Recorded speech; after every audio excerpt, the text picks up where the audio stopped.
Elisa, we're good to go when you are. Do we have everyone? I'm seeing 1, 2, 3, 4, 5. I don't see. Monique, are you on here? I just can't see you maybe. I'm here. Okay. Alrighty. You just were not popping up on my screen. So, alrighty. We're ready to go. Eric, is that what you said? That is correct. Okay, thank you. All right, good evening and welcome to the October 19th work session for the Ames Community School District Board of Directors. I'll go ahead and call the meeting to order and entertain a motion to approve the agenda. So moved. Second. Moved by Beerbaum, seconded by Shields Cook. All those in favor indicate by saying aye. Aye. Aye. Aye.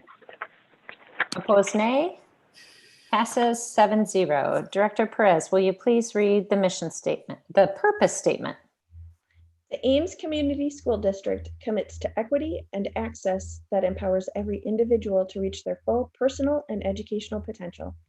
Thank you very much. And we have lots of people joining us this evening, and we welcome all of our building principals and directors to the discussion tonight. And I am going to turn it over to Superintendent Reisner, and she's going to walk us through this discussion with all of her leaders. So good evening, everyone, and thanks for joining us.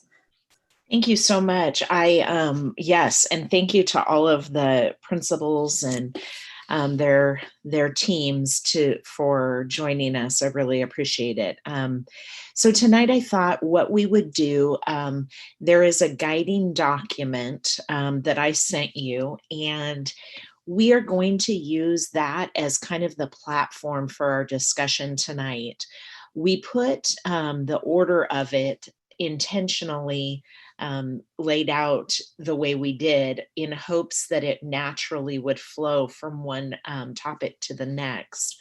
But I do know that we'll have overlap, and so that's okay.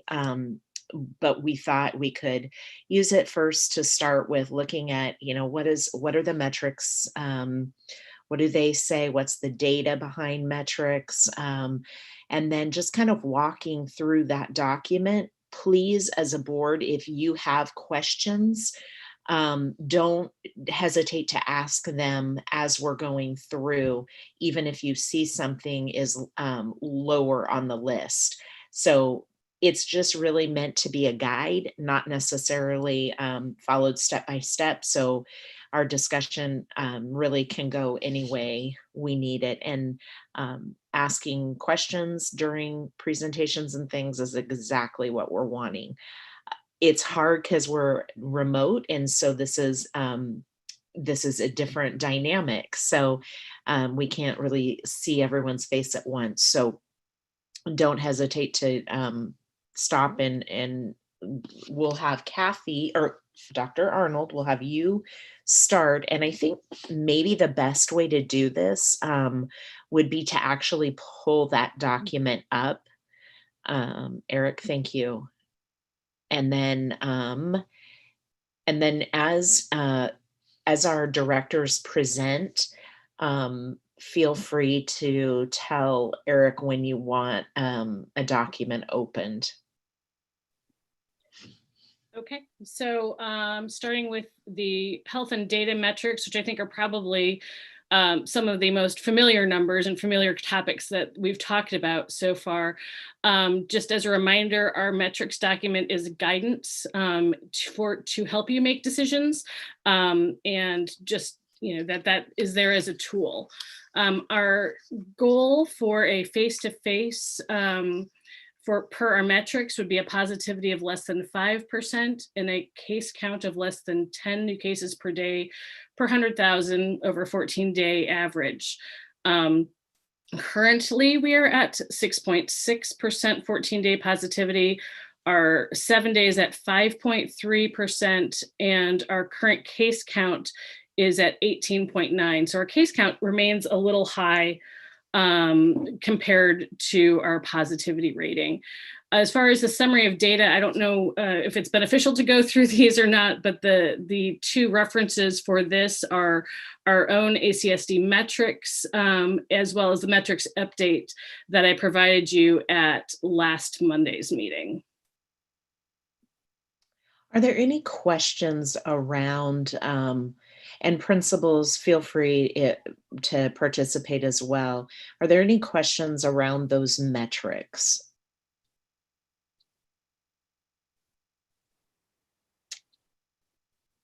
Okay. So then one of the questions, when we originally started talking as a board, couple weeks back, maybe was it a couple weeks ago originally? Anyway, we talked about looking at the data around bringing our elementary learners back first, as we began to plan what it looked like. And so the question came up, why bring elementary first? And so we wanted to share the thinking behind that and what some of the research says. Sure. So some of the research in the linked document there on elementary students' data and research, that goes through an analysis of a variety of countries, as well as recommendations from our own American Academy of Pediatrics. The overview of this, and it goes just by study, is the different bullet points. And so for example, the first one, looking from an Iceland case or their report, that children under 10 were less likely to be infected than those over 10. From the American Academy of Pediatrics, again, the recommendation and their findings initially that children younger than 10 are less likely to be infected and less likely to spread the infection. Denmark, the third bullet down, they started with children under 12 years old returning to school and kept their older children distance learning. They came back first because they're viewed as lower health risks, benefiting less from the distance learning and needing greater supervision. South Korea, just a small note there, that they had fewer children less than 10 years old diagnosed rather than compared to those over 10. There's a study from Italy where children under 10 compared to children 11 to 20 were the younger children were infected at half the rate. And then the final one is a meta-analysis that was released in September, going through 32 studies and looking at the comparison that those younger than 20 years had 44% lower odds. And the market difference was those younger than 10 to 14 years. So we're starting to get to the point where we have some more summative research and more studies other than just very limited ones from international studies. With all of these, again, they reinforce the need to socially distance as much as possible as a mitigating strategy, but that really the younger population appears from the studies to have less of a chance of being infected than those older. So when we're looking at from a guidance document perspective, if we wanted to look at due to other factors, our risks would be less with those younger. And again, keeping in mind as much social distancing as possible. And then the other point on the document was just that with the elementary students in that age range, we do have a better ability to cohort those students. They're staying with the same class members the whole day. So we're able to track and keep them less exposed than we would at the middle or high school.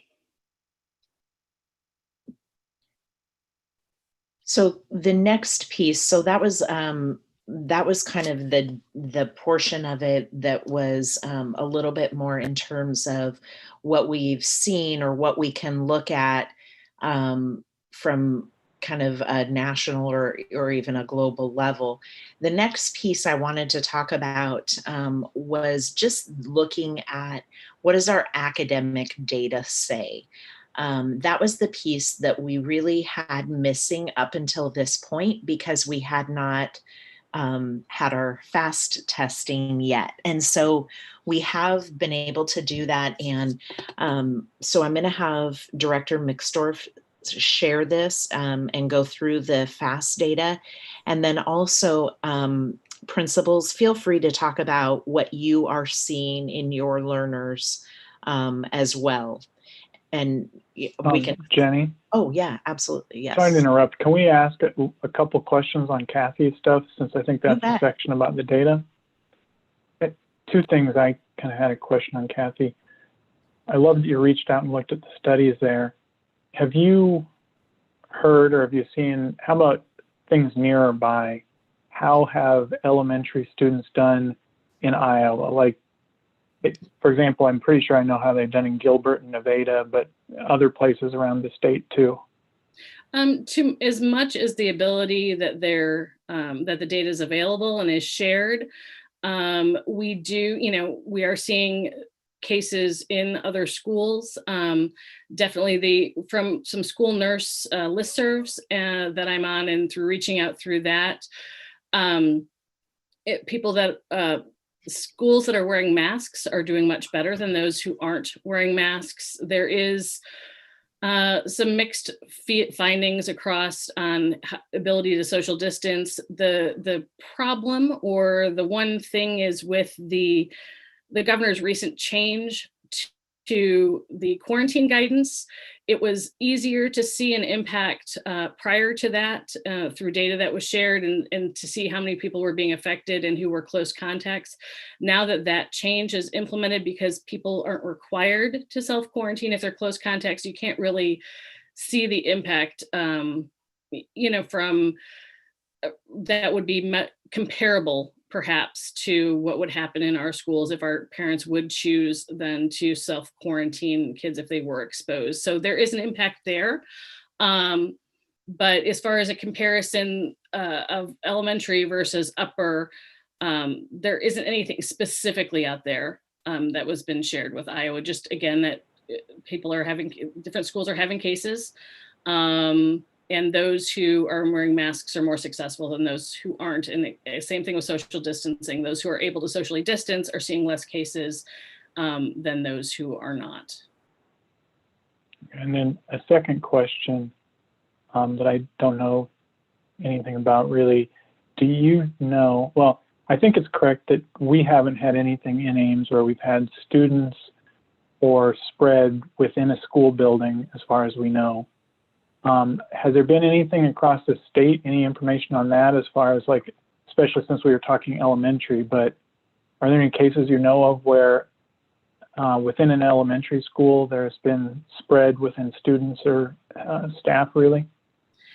It's kind of almost impossible to tell, because that would require the schools to be sharing that information. And because of some of the FERPA and HIPAA implications, I don't think anyone's out there saying, yes, we've determined that we've had spread in the schools. The closest that we can get is seeing if they have had school, there are some districts that have had to close down classrooms, perhaps, because of possible spread. But again, I don't think that there's anything that said we know that this spread has happened due to a school.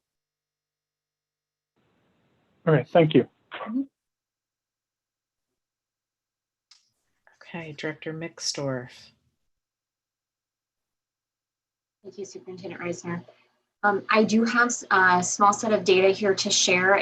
Before I get into our FAST literacy data, I do want to let you know we are finishing up MAP testing this week. And so as soon as that wraps up, I will share that data with you as well. We've had 2 model changes and have been in school for a short 6 weeks, and we're already collecting a lot of really great data. But as you can imagine, we want to set that relationship piece. And so our MAP deadline will end later this week. Eric, if you want to open up the FAST data document, I will speak to some of our numbers here. I want to let the board know I did add one additional piece of information to this that I thought you might be interested in this afternoon, where you see at the top where it says district. That is the same data that you saw earlier, but I did add the Heartland percentages and the state percentages for you, just so you have some comparison. And so the way to read this document, if you see in the orange rows and columns, you'll see where it says district, that's us in Ames. And so for the last 3 years in 2018, 95% of our students were screened on FAST assessment, which would indicate our kindergarten through 6th graders. We were at 97% last year, and we've gotten 96% this year. So staying pretty stable in the condition that we're in, we were able to screen 96% of our students. If you continue to follow that row all the way across, you'll see the percentage of students who met benchmark over the last 3 years. Probably as excited as I am to see some of those stable numbers. So in 2018, we had 73% of our students hitting benchmark.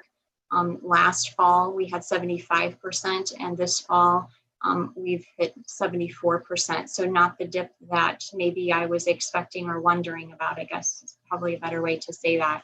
And I think that is a huge tribute to the work that has been done both in our volunteer model last spring and some of the decisions we've made here as we brought students back in multiple ways. That instructional piece is still happening for students.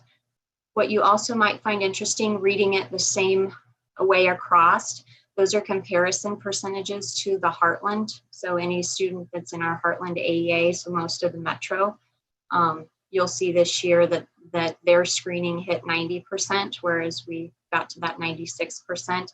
If you go down one more row, that number there represents the state of Iowa. So 90% of the state of Iowa has screened students. And like I said, our comparison is at 96%. What is interesting as well is if you continue to go across in terms of hitting benchmarks, you'll see we hit the 74% mark, which is pretty stable in comparison to the last few years. When you look at the Heartland area, there's a 9% drop. And when you look there at the state, you'll see another drop. So I added those numbers thinking you might find that to be an interesting comparison.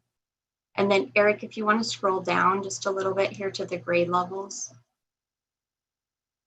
The other piece that I think is interesting as well, and something that I know buildings are talking about in their day-to-days, you'll see some consistency across the years, but you'll also notice we've had a bit of a dip there in our first grade percentages. So looking at ways to respond to whole class interventions and really getting our heads wrapped around what is it that our current first graders need in terms of the numbers here.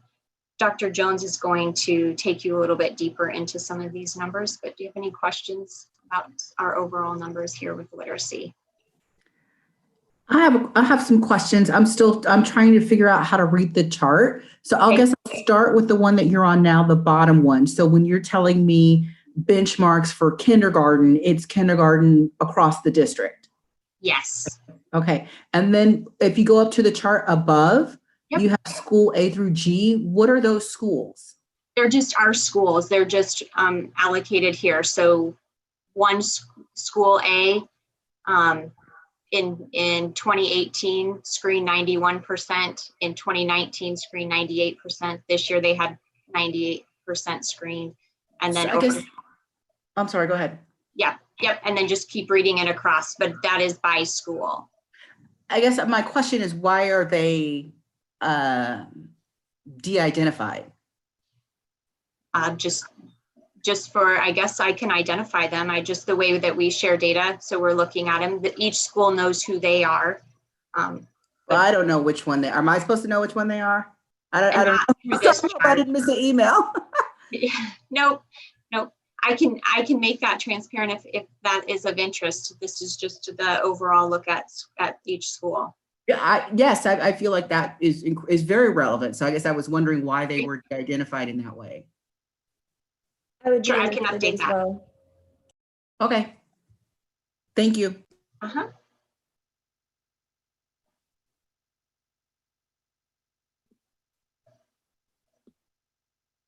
Any other questions on the data on that page? Can you go up to the top one first for a second quick? Because I was trying to look at it to determine. So as a district, we've gone down a percentage from 19 to 20, but it looks like we've had multiple schools that have gone down more than a percentage, but we have one school, whatever whose school F is, that has gone up by 8%. Am I reading that? I'm reading that correctly, right? Yes. Okay. Okay. I guess that would be a concern for me, is seeing that we have multiple schools that have gone down, but we've got one that try to just understand the data there with what it seems to be maybe an inconsistency among our schools. So. Well, and something else to notice on school F is that the percentage screened went down and then the benchmark went up. So there's those missing students that weren't screened that could have impacted that benchmark too. You're exactly right. As we work through some of the barriers of accessing students and accessing some of that from a remote standpoint, it does create questions. So you're exactly right. Those are questions we've had as an administrative team too.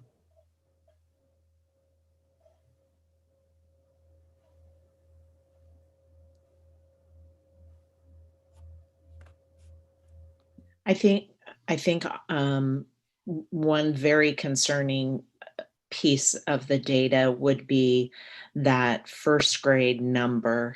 If you can scroll down. Yep, perfect. So that first grade number, 55%, that's very concerning.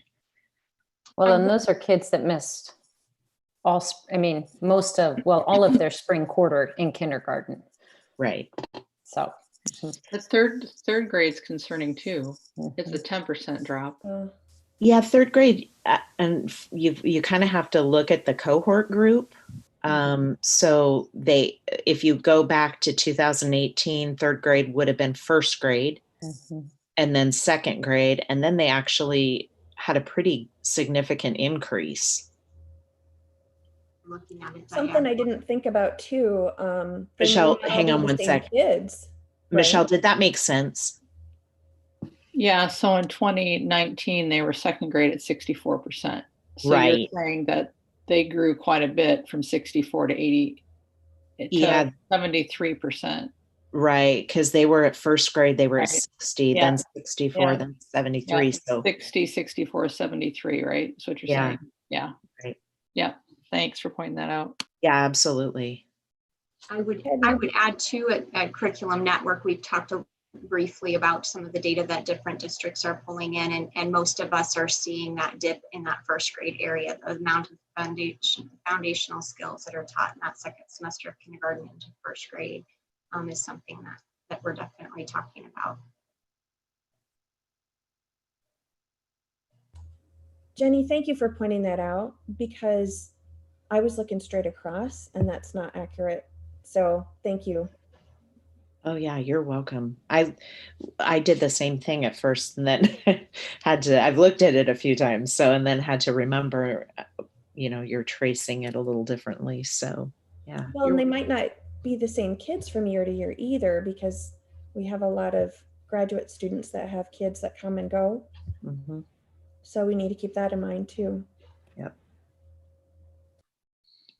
Yeah, I think that, just that kindergarten, first grade, that was what was concerning. Elementary principals, did you want to say anything about what you're seeing currently in the classrooms? I mean, or anything overall, but I know we've had some discussions as our director principal team around just that ability for kids who are in that hybrid model and they're not seeing their teacher every day. We're kind of seeing we're seeing less kids be engaged on the hybrid days than we maybe did at first. So is there anybody that's wanting to speak to that better than I did? I can speak a little bit to the first grade data. It's really low, and it doesn't surprise me a ton, just because we know in kindergarten they go through so many skills in comparison to other grades. Like we go through the whole pre-reading skills, kind of that September to December, we're getting them to become readers for a lot of our students. And then that kind of winter and spring semester is really just trying to get them to start reading and then start moving up in the Lexile levels, in the reading levels, what we call those. Because when they go to first grade, when they take that FAST in the fall, that assessment is a lot of it is on reading, right? Like, so if we missed all last spring, we didn't get a lot of our kids to that reading level, which then now we're being assessed in first grade as if they did, right? And so we're seeing a lot of them fall out. So it doesn't surprise me a lot on the first grade numbers, even though it looks terrible, it is. But also another thing that we're seeing specifically, I could speak to where I'm at, is just, our kindergarten and first grade hybrid doesn't seem to be working really well. And by that, I mean that when they're here, it's fantastic. We try to push 5 days of lessons a week, so Monday through Friday. And so your A group will be here Monday and Tuesday, and then every other Wednesday. And then your B doesn't come in until Thursday, Friday, every other Wednesday. And so by the time we see our B kids, they would have already received at least 2, maybe 3 days of instruction online for the week prior to them coming face to face. Does that make sense? So they're coming in on a Thursday a lot of times, or a Wednesday. And what our primary teachers are seeing is that even if they participated in that asynchronous learning, which is really consists of live video, whole group type of instruction with practice opportunities, they're having to go back and reteach day 1 and 2 to our B kids, because they're just not getting it to the level in which the kids that are here face to face, the A kids earlier in the week, got it, because so much of that learning is interactive. And there's a lot of reasons for that.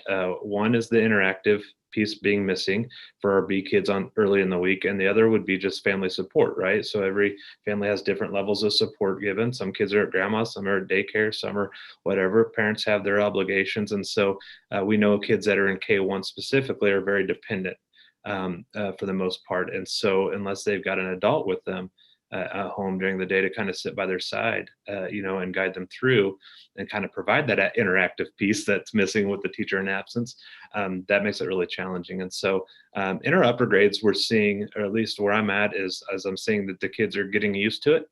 They're being more successful asynchronous at home during hybrid days, but certainly our primary are still struggling.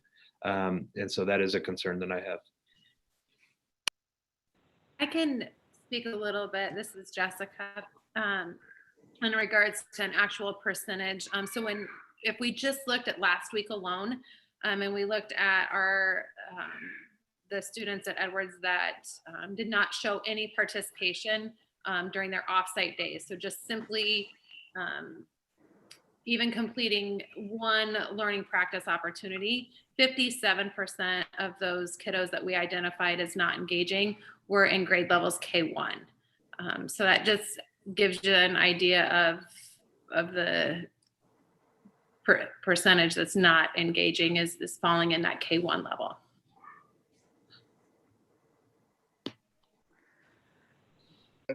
I just need to make a comment. I'm having trouble really understanding what I'm looking at. I know why we're here in terms of the work session, and I appreciate the attempts made to kind of gather the data. I'm having trouble consuming it. And I think part of it is really I'm disappointed in the decision to de-identify the schools, because I think that will help me better understand what I'm looking at. Because I feel like the grade level data is in some ways not necessarily helpful, because what I'm seeing, if I look at the chart up ahead that's by school, is school F and school G seem to be the two outliers, and they're kind of canceling each other out in the data. So while we're looking at kindergarten, I'm not sure that 75% is actually representative of the district, because you have such huge swings between school F and school G. Does that make sense? Like, I get numerically why it's an average, but I guess part of what I'm wondering is, because all these numbers really kind of look the same, I'm wondering if I guess part of what I'm wondering is there one school that's on fire? And treating all the schools the same isn't really helpful, especially if we're not clear if it's the right time to be bringing students back. but maybe we need a school-based response instead of a grade-based response. And I think that's kind of what, I just want to put that out there, that this data for me is not helpful without names attached to it. So if someone can just help me, because I count 8 schools, but I only have 5 elementaries. What are the other, or however many? I have 2 schools that I can't account for. Northwood, Edward, Sawyer, Mitchell. Am I missing North- something? our EK students at Northwood would be involved in this, and our middle school 6th graders. Okay, thank you. And can I say one other thing about, just to put out there from the perspective of a remote learning parent with a kindergartner? My student's kindergarten teacher has students from 2 different schools, from 2 different home schools. And my student who is in 4th grade remote has, her teacher has students from 3 different schools. So for me, I can see why, looking at it school by school, when we have 30% plus of our students who are in remote, isn't as useful, because we have teachers who are teaching students from multiple home schools, if that makes sense.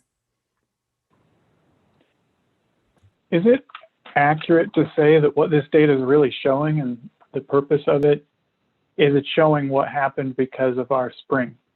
Because none of this data is really showing whether or not hybrid's working, correct? Because this was taken as an assessment to see whether kids got into this school year. So really, I think that's what it's showing, is how the spring impacted our kids. So the thing I would ask about the data, because that part seems pretty clear, is when is the next evaluation period? Because really the part that's most interesting to me is when we can evaluate whether hybrid has led to growth or whether it's gone backwards or stayed stable. But I don't believe we have another test really until, is it spring or is it close to December? When does that happen? It'll be in January. Our next testing window will be at the end of January. So one of the issues, I would say though, Director Beerbaum, that the stability of the data at least presents me some confidence that our models, right? We have hybrid and remote campus both. And of course, we all know that the vast majority of our families are choosing hybrid, but like the screen is at the perfect place for me to make this point. If I took the 3rd grade from the 18 to the 19 to the 20, right? I look down that stair step, the stability of 75% to 74% to remain at 75% tells me either A, what happened last spring in the voluntary mode worked really well, and what's happening right now is working equally well. Or, you know, anytime I think you look for direct relationship, it's hard. But I am very pleased that I'm not seeing in this, again, 3rd grade example, 75, 74, 64, or you know what I mean? We're not seeing a drop off from year to year in many grades that would cause me concern that our current models are not working for kids. Again, this is one data set around one aspect of our programming, but I'm not seeing the drop that would make me think our models are not working for kids. And so I think there's a little bit of potential inference possible here. I might be missing it then, but does this really measure our current models though? In effect, the way I've been reading it, it seems like what it measures is last year our teachers did a great job of making it so by the time we got to mid-March, students had progressed very well, and that got held on to the beginning of this year. But so I'm not quite as far as you are, because I'm not quite as shows that hybrid has gone super well or that fully online went well. But I agree. I'm glad there's no big drop off. When did the benchmarking take place in the schools? It would have taken place the last week of September and the first week of October. The state deadline to have this testing done was October 9th. Okay, so by the last week of September and first week of October, we had 2 weeks of remote learning and 1 or 2 weeks of hybrid. Our testing window opened the first week of our switch in models. Okay, so this would have been at the end of 2 weeks of remote and 1 week of hybrid. Okay.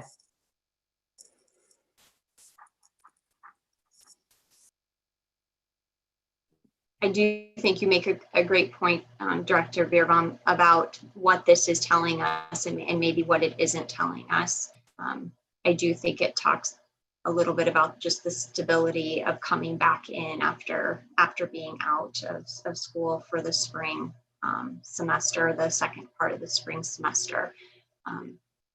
And of course, the response that we've had from our staff, I think also indicates some of the stable numbers there, both in our voluntary model and then the things that we're seeing take place in our hybrid and our remote campuses now. But you're right, I don't know that it's a direct correlation to everything that is happening so far because we've been in these models for a very short amount of time. Do you have more down below? I don't. The next page of this will be Dr. Jones. Okay. So if we want to move into that. Are we okay to move into that now? Okay.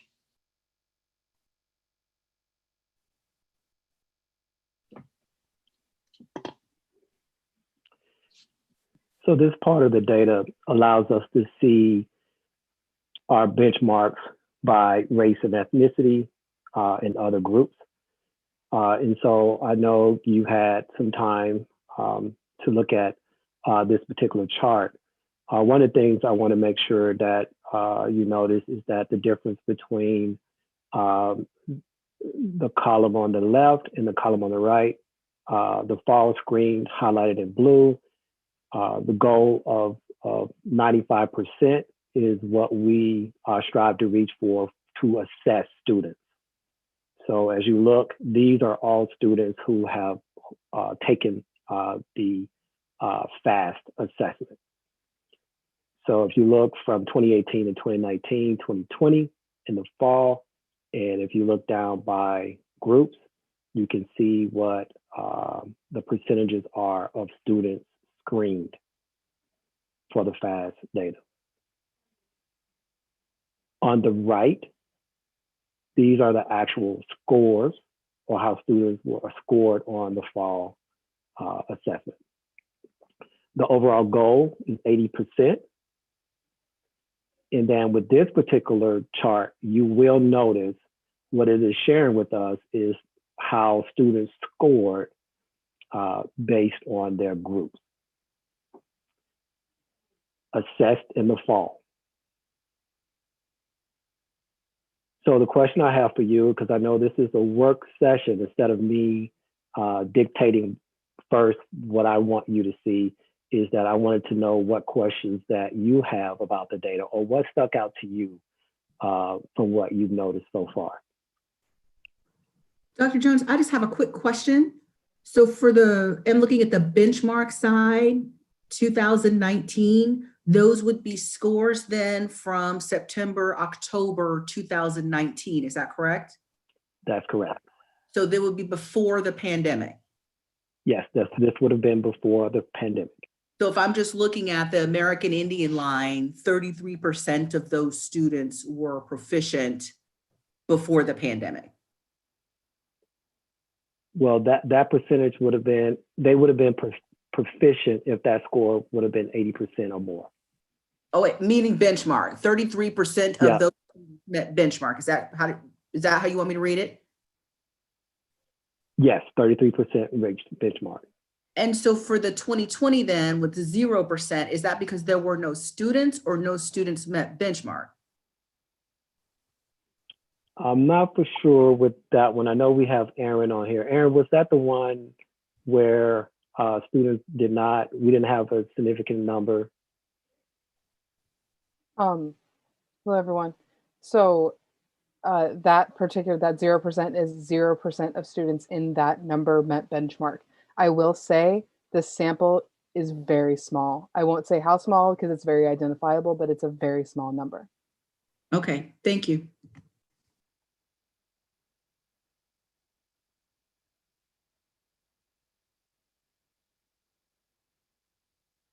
What are the questions or anything else that stuck out to you about the data?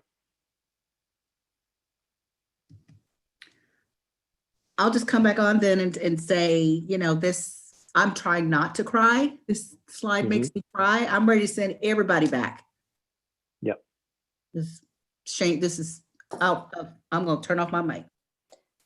Yeah, I guess I'd like to hear might from be- you. Dr. Jones, I'd like to hear from you because this is, I'm with you, Monique, it's a really hard screen to even look at. So I guess I see lots of numbers going down. I see some of the numbers in 2020. You know, you look at our homeless students and we went back to where we were in 2018 after making gains in 2019. So that there's some real concerning numbers. What from your lens as our equity director and working with our district leaders, what thoughts do you have for us? Well, the first thing I wanted to know, and I noticed that Dr. Benkin brought up the question. When you look at 2019, this is pre-COVID. So I'm aware of the conversations that we had before this particular chart as we looked at our achievement by schools, by buildings. But when we look at it disaggregated by race and ethnicity, even if you look at 2019 and 2018, students who are historically marginalized struggle in this system. So they failed to reach, a high percentage failed to reach that goal, right? Even if you look at 2019. So, I want to start out by let's look at what we typically would say are our high achieving student group. Okay, so let's look at our Asian students, which is our second row on the dark gray fall benchmark scores. If you look at their scores across 87% in 2018, 2019, 82%, and then 2020, 88% reach benchmark, right? Then when you look at our white students, 77% in 2018, 79% in 2019. COVID hit, assessed in the fall, 78%. So even without talking about our historically marginalized students, we still see not a huge change, especially when we look at our white students. However, there are some jumps with our Asian students, right? So 87%, then there was a drop in the fall 2019 pre-COVID. And then when we assessed them this fall, 88%. So there are a lot of questions and things that we can have to try to figure out what happened between 2019 and 2020, right? So when you look at our historically marginalized groups, let's look at our Black and African American students. Again, 2018, no COVID, 51%. 2019, no COVID, 50%. COVID happens, we test them in the fall, there's a small growth, 3%, right? 53% assessed. And you can see this pattern with the other groups as well, right?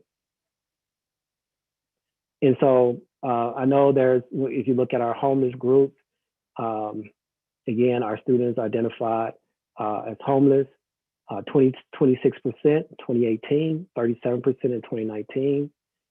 We assessed them again during COVID, 26%, the exact same percent, 2018 and 2020. And so my thoughts have not changed before COVID, that we have students, especially our historically marginalized students, who are struggling in our system, whether it's COVID or not COVID. So there are things that we need to address systemically for our students. And again, it is concerning to see this. Again, it's no shock. However, it is very concerning. It is concerning, and it is heartbreaking, and it's infuriating. And I think this is one of the reasons that I asked last meeting that we look at the dropout indicators. I think we probably, as a board, need to start looking at that on a regular basis, just because I'm thinking if a Latinx student is in 6th grade and doesn't know how to read, and 7th grade. So I wonder what is happening to the students. How are we tracking? So it's just, I want to see how is this, what does it mean? How is this affecting the students? Are they dropping out? Are they like, what is this translating as a physical student, as a person? What is this happening to that particular student? I think you said something key right there that I want to grab onto. You said, I heard you say a student, are we tracking a student that didn't? That is part of the problem. We are tracking. Let me assure you, we are tracking. And we are a system that has done very well at tracking. And that is a big part of the problem, because by 7th grade, that student is already tracked. Dr. Jones, you may want to speak more to that and what that starts in lower elementary. Right. And so, so we know that even, we need to look at some of our models within. Again, there's a lot of the concerns that we have haven't changed after, even though we're in COVID, we're in this different learning model. Even if we return face to face, there are some things that we need to address within our system. And so that hasn't changed.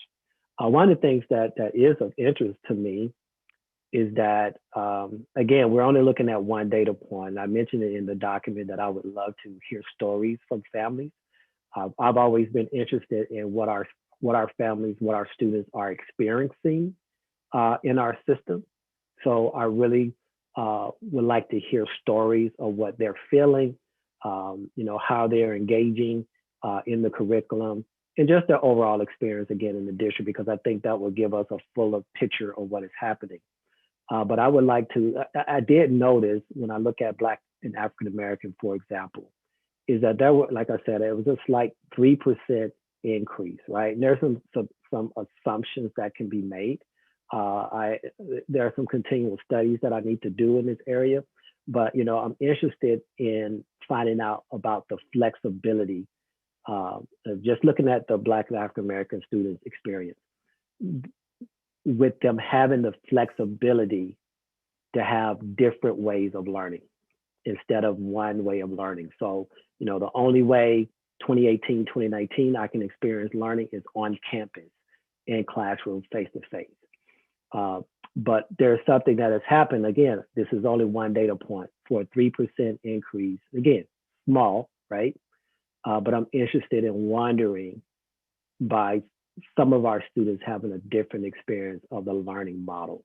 And so I'm interested in investigating that a little bit more. And with that, Dr. Jones, I just have a thought. With chronically marginalized groups, there's also, like what you were saying, there isn't a one fit all. So a lot of those groups are in trouble whether you send them or whether you don't send them, right? So I think we need to be mindful of that piece. Yeah, absolutely.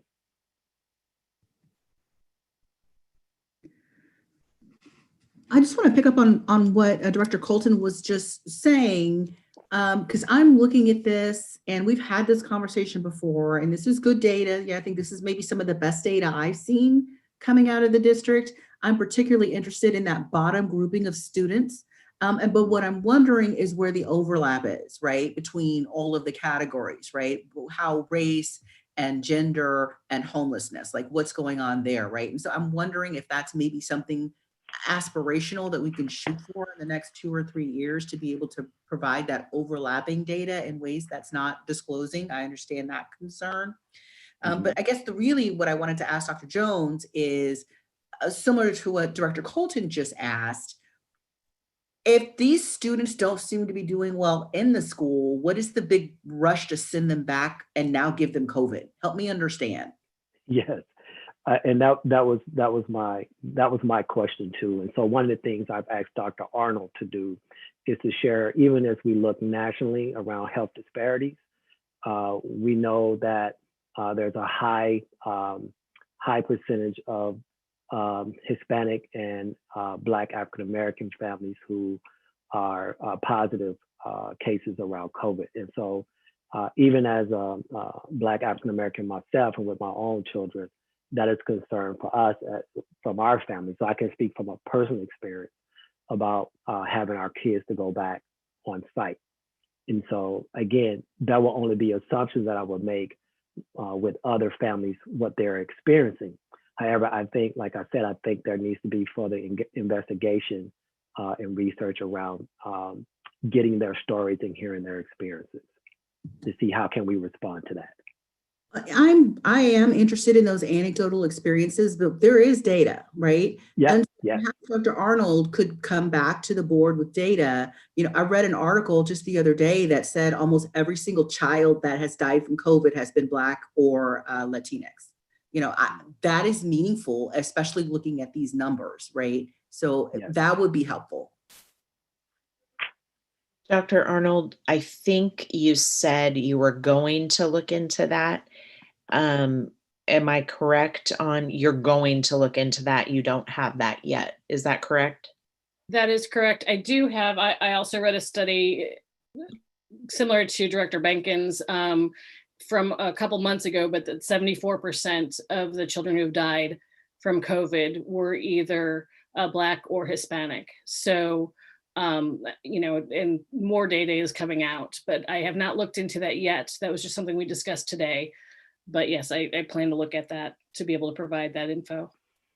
Would you, when you bring it back, be able to give the board some understanding of how we consume that information? I mean, I think from a public health perspective, you know, I'm hearing lots of talk about all the things that the board needs to be concerned with, but, you know, and I can weigh all of those concerns to some degree, but I am not a public health expert.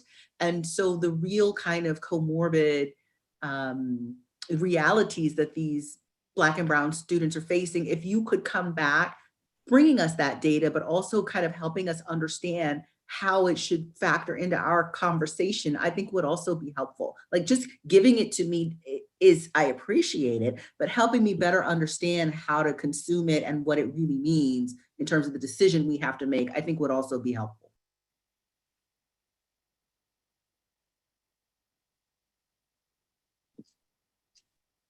Definitely, we can make sure that gets done. I'd like to hear from our elementary principals because fast data is, well, I guess it would be elementary and Jonas because it's fast data is 6th grade, right? So I don't want to leave you out of it. So any of the principals who have, in terms of as you see this data, and any things that in your reflections that you feel might be helpful for the board to hear.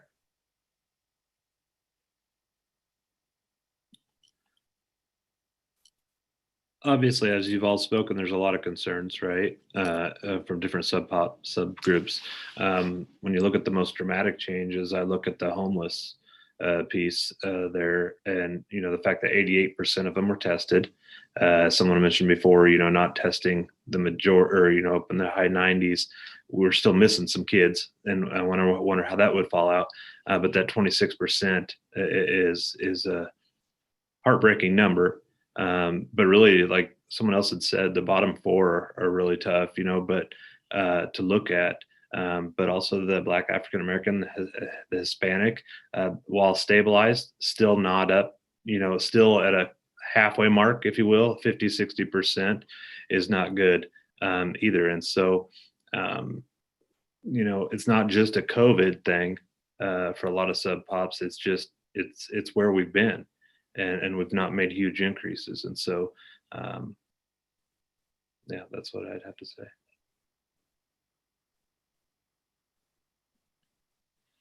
Does anybody know the homeless numbers there? Is that a large population group? I'm kind of assuming it's a small group of students, but I don't know that. So I'm wondering if anybody knows if that's a large or small. Dr. Jones can speak to that. Yeah, currently we have 91 identified homeless students. However, those, notice I said identified, because we know there could be families who have not identified their current situation. But we have identified approximately 91 right now.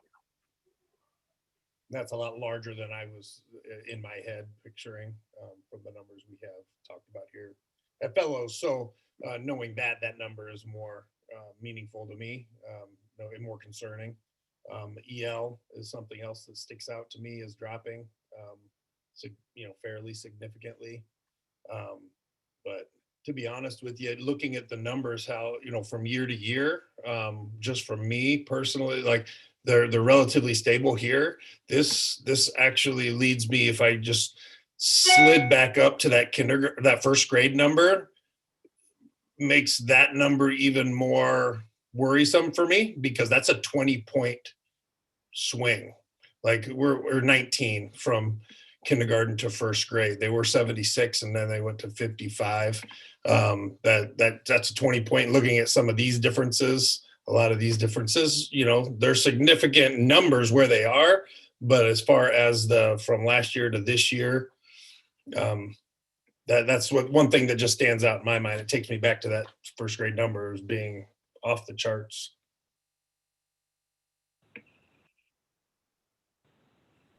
One comment I'd have here, and I think it references something Director Binkin said for the next time we see this data. I know now that we have Aaron on staff, maybe it'd be possible, but I've always wondered about the secondary characteristics that might be indicative, because we have a lot of data on students. Is there certain combinations, or is there, for example, is free and reduced lunch the largest indicator of whether or not you have issues with meeting the benchmarks? I know there's a lot of detailed analysis that could be done there, but as Director Binkin said, now we do have the data looking at that. Seems like it would be very interesting the next time we look at this information. I also just want to add, when I look at like our homelessness and our free and reduced lunch and those scores, I really grapple with the fact of, are we meeting the needs of the whole child? And so this is showing us proficient data for a fast screening, but we know the hierarchy. And so until we meet the needs of those basic needs of our babies, are they going to meet the proficient mark academically? So as a building leader, I look at that and I think, okay, what more can I do to really meet the needs of that whole child? So then they will we can get to the academics, and they have space and in an environment to reach those proficient levels. But I'm really looking at those basic needs and what supports can I give that child and their family, so then we can see the proficient data we need to see. And one of the things, I guess, as I'm looking at this as well, is I'm thinking we've got 3 years of data, and being new to the district, I know one of the things that pulled me to this district was the equity work that is being done. And I'm thinking about, when did that equity work go into implementation here? And have we reached a point, as we've rolled out that equity, has it not gotten to the root, like to where it really needs to be with the people who have the most contact with kids on a daily basis? And is that part of why there's not much movement over the course of 3 years? That's just one of the things that I'm wondering about.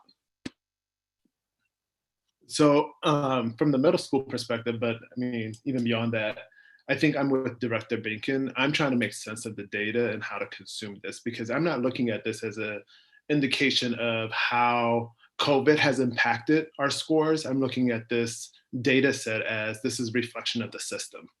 And so I'm trying to make sense as to, and maybe I just need to be quiet and listen some more, but how are the two conversations being combined?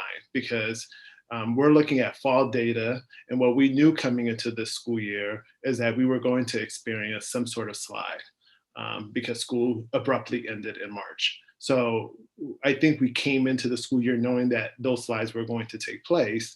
But if there's anything to be concerned about the data for me as a building leader, it's more about the fact that the trend over the last 3 years or the last couple of years have shown that we've been stagnant in particular subgroups. And so to me, that's more of an indication of the system not working for everyone, as opposed to COVID having an impact of, or our current model, excuse me, our current model having an impact on the data reflected here. And Jonas, I appreciate that, because that was the intention with my question, that this information came after we had been in remote 2 weeks and a week of hybrid. So I struggle connecting this. This tells us a story about our district over the past 3 years. It tells us a story of looking at, last year to this fall. But to me, it doesn't tell us a story about the learning model that we are looking at. And so I struggle, I guess, I'm struggling to see how this will impact the discussions as we're talking about our very meaningful data. I don't want to, this is absolutely data we need to be looking at and following and understanding.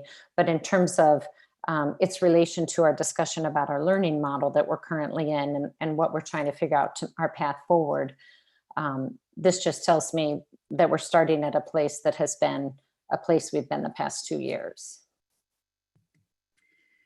Actually, I want to jump in on that, Elisa, because that's kind of what I was thinking is as Principal Michael was talking, I wrote down how is more school during a crisis going to help these students who clearly don't seem to be benefiting from the in-school experience, right?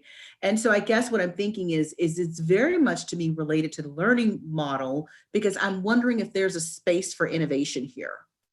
I know that we're, feeling very obligated to be either or.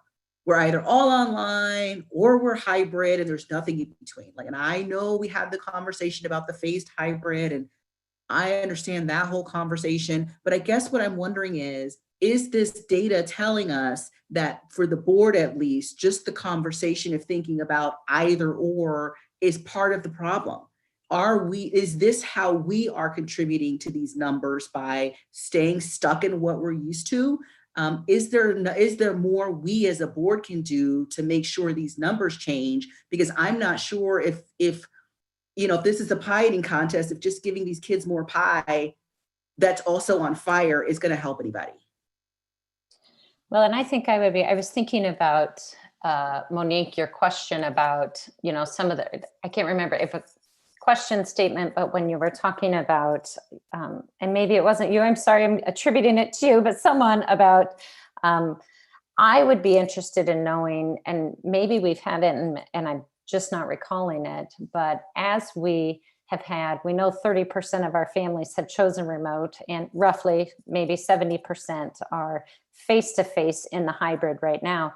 But is there more to understand about the choice that our families have made that can help us understand? Because somebody said it, I understand there is data out there that COVID does disproportionately impact our families of color. And so are there choices that are being made because knowing that? And I don't know, have we ever looked at, dove into the data of the model our families have chosen?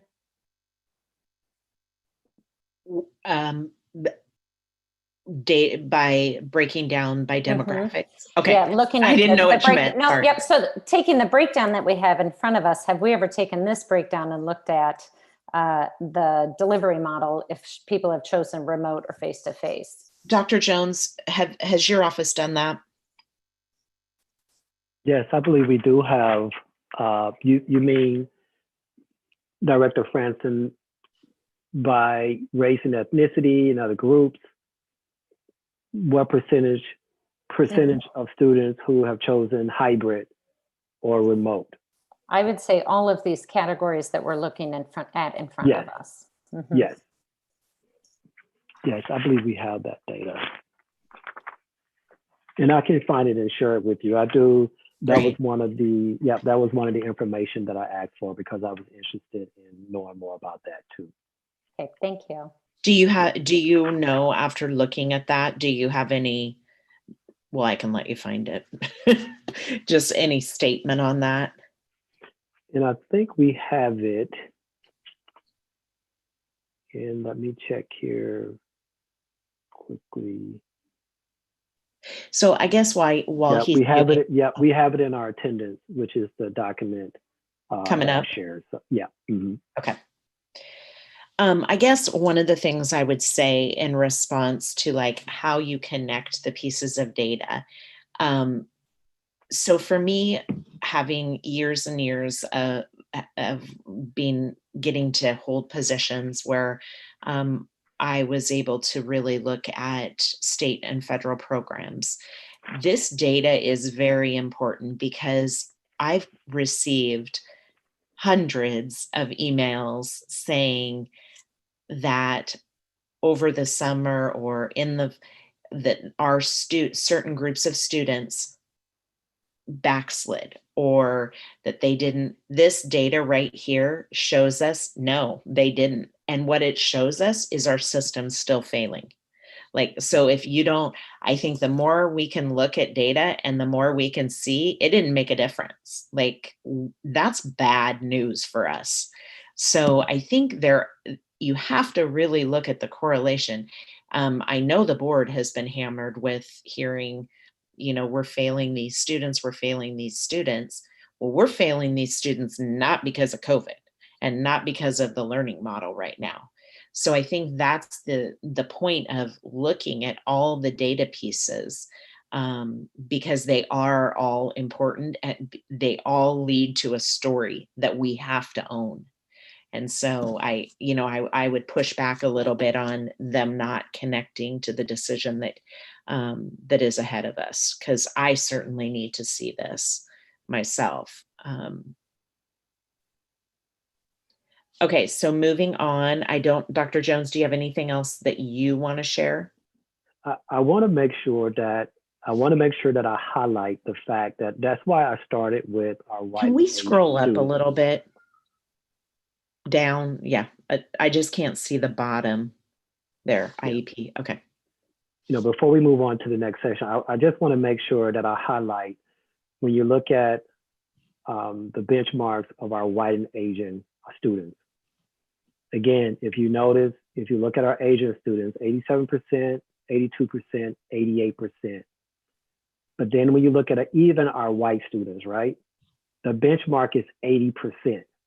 So even for our white students in this current system, we're still below benchmark. We're still getting them below benchmark. And so for me, I just want to make sure that I highlight, in terms of our equity work, is that it affects all of our students in the district. And so I want to be able to highlight that, and hopefully if we have families listening, that this is not, when we talk in terms of equity, yes, we are looking at our students who are failing the most in our system, but I definitely want to make sure that our families hear that when we're not addressing equity, we are failing all of our students. So I want to make sure that I highlight that as we continue this work. And so I say that because I want to make sure I say the words, is that I want to make sure that when we receive pushback from our white families in our district, please know that if we're not addressing equity, we are also hurting your students too. So pay attention to the benchmark scores and let that kind of sink in as we're having these conversations. Great point, thank you. Okay, so that's your last piece of data, Dr. Jones, is that right? Yes, I have another one in attendance, but I know we have another section. Okay, thank you.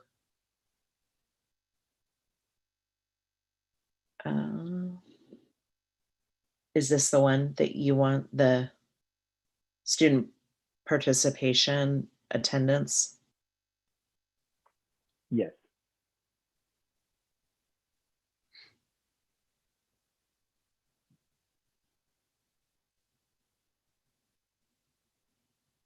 There you go. Okay, so this is the question, Director Franson, that you were referring to. And so we had our data specialist, Erin Meek. We had her to take a look and disaggregate this data as well based on attendance. And so if you notice, is that we were able to calculate around 2,292 students from preschool to elementary. And this is specifically around September the 8th to October the 9th. as you look at these numbers, we are highlighting students who attended either every day or modified. And then you'll notice an unspecified learning model were also included in this data set as well. So could you please scroll down? So our notable findings, if you look at the total sample attendance, so overall, we are at 98.38%. But then if you look at our total sample attendance by learning models, you see the attendance percentage there.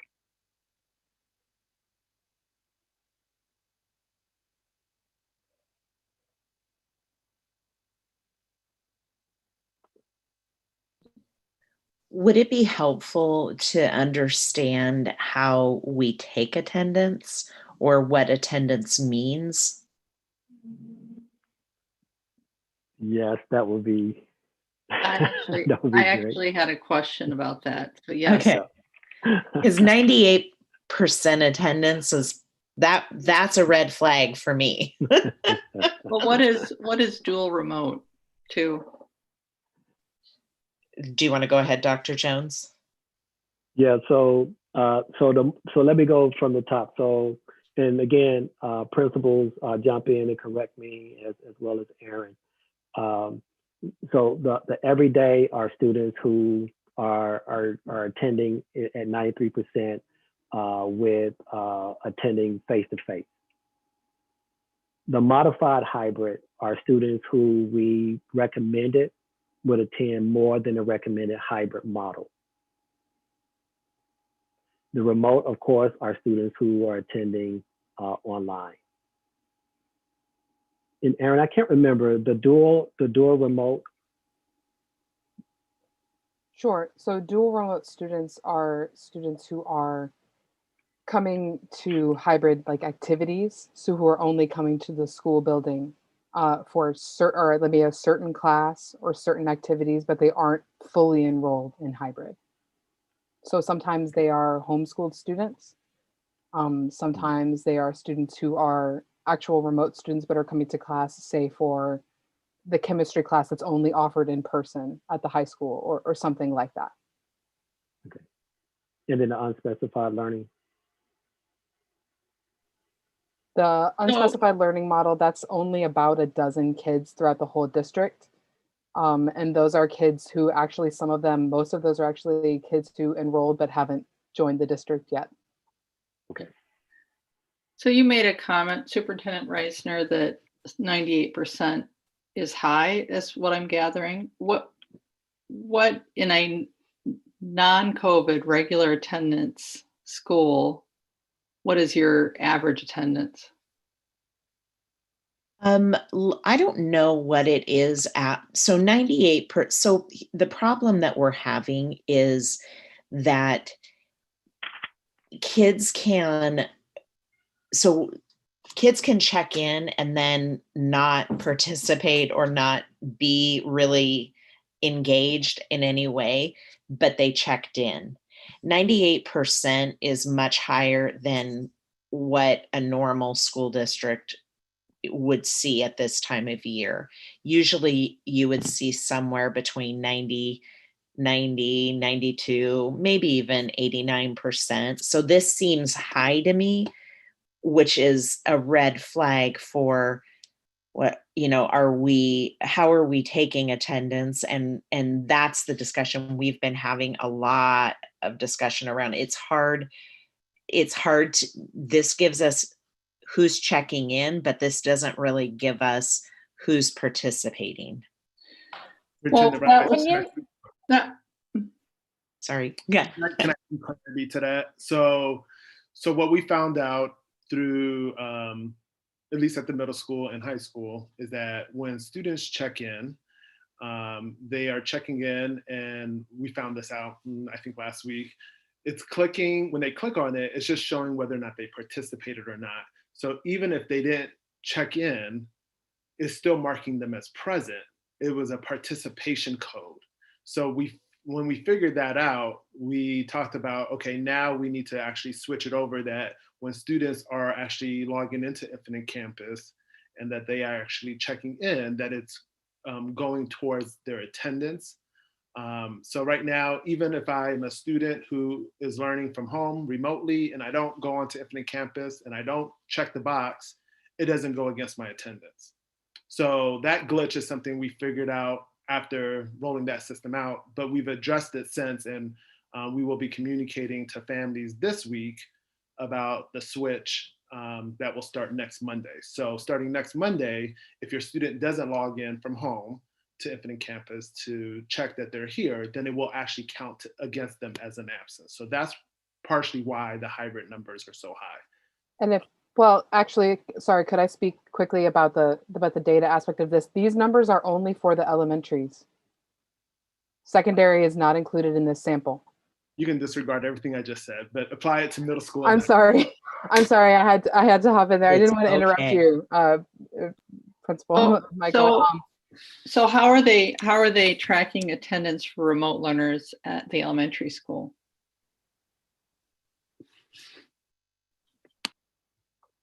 We currently have, you want to go, Justin, or you want me to go? Go ahead. I'll let you start. Feel free to jump in if I'm messing this up, but I'll just talk we're all doing it fairly similarly. It's not 100% streamlined, but we're doing task attendance, which it's not necessarily are they there, because we're not necessarily mandating live sessions for hybrid or remote. And that's an ongoing conversation that we've had the last few weeks, and how to kind of standardize this process. But let's just say we, here at Fellows anyway, we have 5 tasks we're asking them to do. Might be watch a video and there's a task that goes along with that video. And if they completed the task after, when we started out, it was a week to do this task. And now it's a little more daily, but they still have a week to complete everything till the Sunday. At that point, they fill out the teachers will fill out a form that, basically tabulates how many tasks did they complete. And then from there, we'll go ahead, and what we've been using that data for at the elementary mostly is working to break down barriers for our students. If we notice a student is not participating much, we're reaching out to those families. We're trying to figure out, is it a internet, is it a computer issue, and break those barriers down, and that's helped a ton. But I guess kind of the lost in translation piece is we had a long conversation the other day about at what point are we to consider that as not attending class? Is it 0% participation? Because if they're just doing 1 or 2 things, is that participating for the week, which is currently what we're looking at, participation for a week. And so I guess that's part of our conversation here the other day was what we're doing correct, or do we need to kind of tweak some things? And I think we've been asked to get a little bit more detailed data to Mr. Hawkins for him to look at and kind of get that to you guys. But Justin, you can go ahead and pick up where I left off. Before Justin speaks, so are you saying that you're doing attendance not daily but weekly based on the participation on these assigned tasks that have to be done each week? Yeah, and I'll even go as far as to say that we haven't necessarily we've been breaking down barriers with that information, not necessarily going back and saying, all right, at 20%, they really only did 20%. I'm only going to count them for 1 day last week. We have not been doing that at Fellows. And I think I can speak for most of the other buildings saying that we haven't necessarily been doing that tracking all that and going back and changing. Now we have discussed the other day that if there is 0 participation, because Infinite Campus kind of works as either you did it or didn't, they don't have you kind of did it space. So if they did 0, we're going to put it in for that week, 0 attendance for the week. And if they've done some work, we just leave it as they were there that week. That's where we've left it so far. Just to hop in super quickly, Director Lokitis, making sure that there's clarity here. Our elementaries have been keeping track of attendance for the on-site days via Infinite Campus in a very traditional model, right? So if you're there, you're there. If you're not there, you're not there. So the particular conversation here around attendance on those remote days for that hybrid model or that remote campus student who's not present on any days. I wanted to make sure that you didn't walk away from that conversation thinking that we weren't taking attendance on days where students were reporting to school. No, my question was specifically about remote. Okay, great. Savant's pretty on target with what he said. We are keeping track, like traditional mode when they're here in hybrid, right? Traditional mode, they're either here or they're not when they're expected to be here. If it's a remote day or a day at home for our hybrid kids, it is tracked throughout the week through a document each teacher utilizes on participation of tasks. They're able to see if they watch the videos or perform a task on their Google Classroom. And we did always say up front that we would, since this is all asynchronous or not live work, that they would have the week to complete. We tried to do a Friday, but then for a lot of parents, they pushed back and said, well, actually, I can't do it. I'm not around a lot. So to have the weekend would be very beneficial. So we moved it back to Sunday night. And most of them were able to, that works for a lot of them, but it was important that we gave them that flexibility piece. But then the hard part goes of backtracking, right? And say, well, which day did they do this and which did they not do this? And so it is right now in current mode. We started for the week of the 12th through the 16th. So that's last week. All teachers have let us know as principals whether they, if they had zero participation last week on days they were home, then it goes into our Infinite Campus as if they're an A kid, then any days, B days that they're home remote, if they didn't participate, they were absent those days. If they had partial participation on those days, then we count them as here. That's where we're at. Maybe one quick comment. Again, principals, I was glad you hopped in. I was about ready to answer the question, and then I thought, okay, well, I'll let the people who are doing the boots on the ground work answer that. So I appreciate you doing that. Whether it's been with the elementary or the secondary, one of the conversations that I think has been consistent amongst those levels around attendance is we have a student information system that is really intended to track whether students are there or not there, right? A very binary choice, right? There, not there. It's not intended to track, are you engaged? To what degree did you participate? And so we've been working to figure out how to keep and take accurate data on attendance, whether you're there or not there, as well as keep data on whether or not you participated or engaged, because our principals are going to want to design different interventions for the students who are simply not coming than the ones that are coming but are not engaging. And so we're working to make sure that the interventions that we design are targeted to the specific problem and that we're not muddling those data sets with presence and participation being combined together. So as it relates to the discussion tonight, then at the elementary level, I think the big thing we're wondering about, right, is what's the participation level and engagement in hybrid when students are at home? So based upon whatever data set you may have, or even a qualitative assessment, what do elementary principals think that number would be? Because like I'm reading fellows as 99.91. Well, I know my son this morning, he clicked in and then he went outside and he played in the snow for 3 hours. I wouldn't count that. I mean, what are you seeing? What do you think at the elementary level is the real engagement level?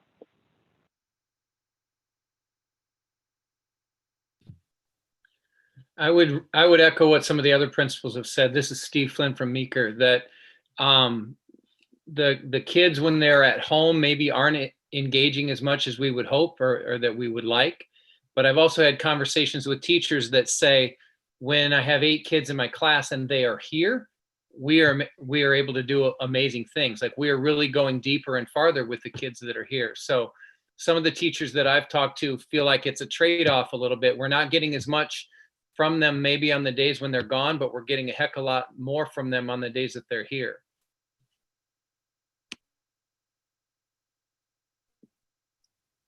And it's as far as it's not data for you, but it's, we sit and troubleshoot here at Fellows weekly. And last week we did it twice a week as far as around the data we collect. And we just simply look at it and say, okay, we've had this many people. We kind of have a green, yellow, red kind of scenario. When they hit a certain percentage, they hop on our radar. We have about eight people, I think, are on our team that's really just discussing what's the barriers for this kid, how can we help, and then we reach out in different ways. It really is all over the board. I mean, we have a handful of kids that are doing absolutely, relatively almost nothing. So those, and you have those. Then you have a large majority of kids that are doing some, but they're not doing everything. And that's coming, it does become a problem, as Mr. Jeffs has said a few times, in our meetings about, you have to kind of make up for, and he said earlier today, you have to make up for that later in the week because they weren't doing things at the beginning of the week. So it's really kind of all over the board. I'm sorry, I don't have real data for you, but I mean, we spend an hour and a half discussing students and breaking down barriers, once or twice a week. And new people are popping up every time. Some of them are relatively easy. I'd say the easy ones to get off, we might discuss 5 or 6 easy ones in a week that kind of get off our radar pretty quick. We just break the barriers down. Consistently, we've had 7 or 8, maybe families or individuals that we just, for some reason or another, it's just not working for. And we've had multiple that we've suggested, this remote isn't working, right now, the way it's happening. So we need to kind of discuss some options, and they've chose to come hybrid rather than staying remote just because for that situation, it wasn't working. And so it's kind of been all over the board. What I would say go ahead, Denise. Thanks. What I would say that we see at Sawyer is I feel like our students whose parents have chosen the remote campus for them, that they are highly engaged in comparison to those students who are a part of our hybrid. So if I had to probably put a percentage on our remote attendance, I'd say we were probably between 90 to 93% of students engaging like really, really well. I mean, maybe not completing 100%, but they're fully engaged. On the flip side, for hybrid, I would say that number drops drastically. And I think the difference there is just the level of support that some parents are able to provide. We have daycare centers where kids are going to during the hybrid, where some daycare centers have now decided that they're not going to allow the students to join just because it's really hard for them to manage. And it's hard for the kids to engage when they've got so much going on in the background and the noise. So I would say the participation for our hybrid students from a remote standpoint is not nearly as high.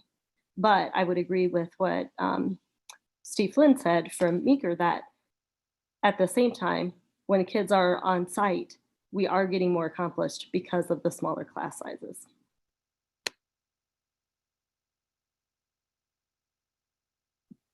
Yeah, I would go back to what I said earlier. What I noticed when I collect the data from the teachers as far as participation, 0 participation, my number is substantially larger in the primary, K1, 2, as far as when they're at home and not having a lot of participation. But I think it goes back to what's been said earlier is when they're younger like that, they're a little bit more dependent. They're not as independent. And so it goes back to the level of support that they have on any given day and whatever obligations their parents have. And so that's what I'm noticing is our 3, 4, 5, we're getting a lot much more higher participation, even in the hybrid when they're home, but they're independent and they understand it all. And they don't have to have necessarily an adult right by their side to kind of assist them all the time. So K2 has been and more so K1, a struggle for the hybrid at home. And I know our kindergarten has shown the most, like by far the most issues as far as being able to stay connected remotely for one, but then we've troubleshooted a bunch of hybrid as well. On the flip side, I've had several staff out for various reasons, right, at different times.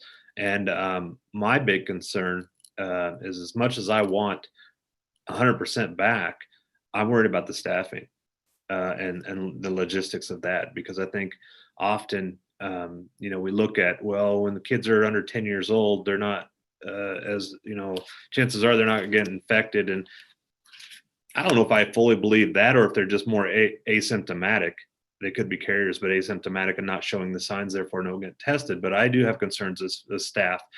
And biggest thing is I don't have any, like there might be 20, 25 subs listed in ASOP on any given day, but 98% of the time, even in current mode, I'm not getting anybody picking up the jobs at Mitchell. And so I have 2 or 3 people I can pull from, including myself each day. Which is myself, my instructional coach, and my counselor, really. And so we're being utilized almost daily in current mode. Like, I think I've had one or two pick up a sub job this far, and that goes for both certified and non-certified employees. And so if we start getting into a realm of exposure where we're out for X amount of days, that's even a bigger concern. So my biggest concern is just logistically being able to staff if people start going down at all. I just wanted to throw that out there, and then just subs not grabbing anything. I don't know if that's everywhere, but I can speak to where I'm at.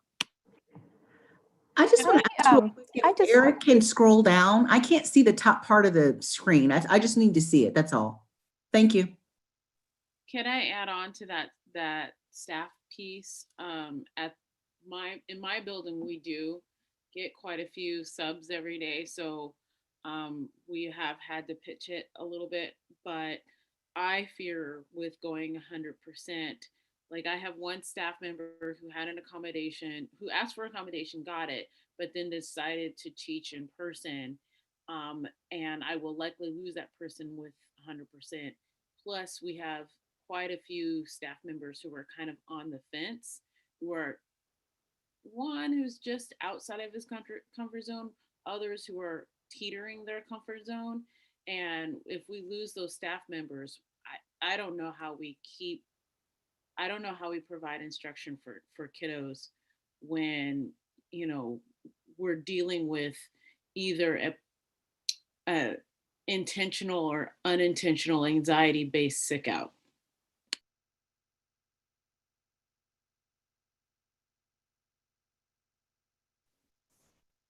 As it relates to the discussion today, I just need a terminology clarification for what modified hybrid is.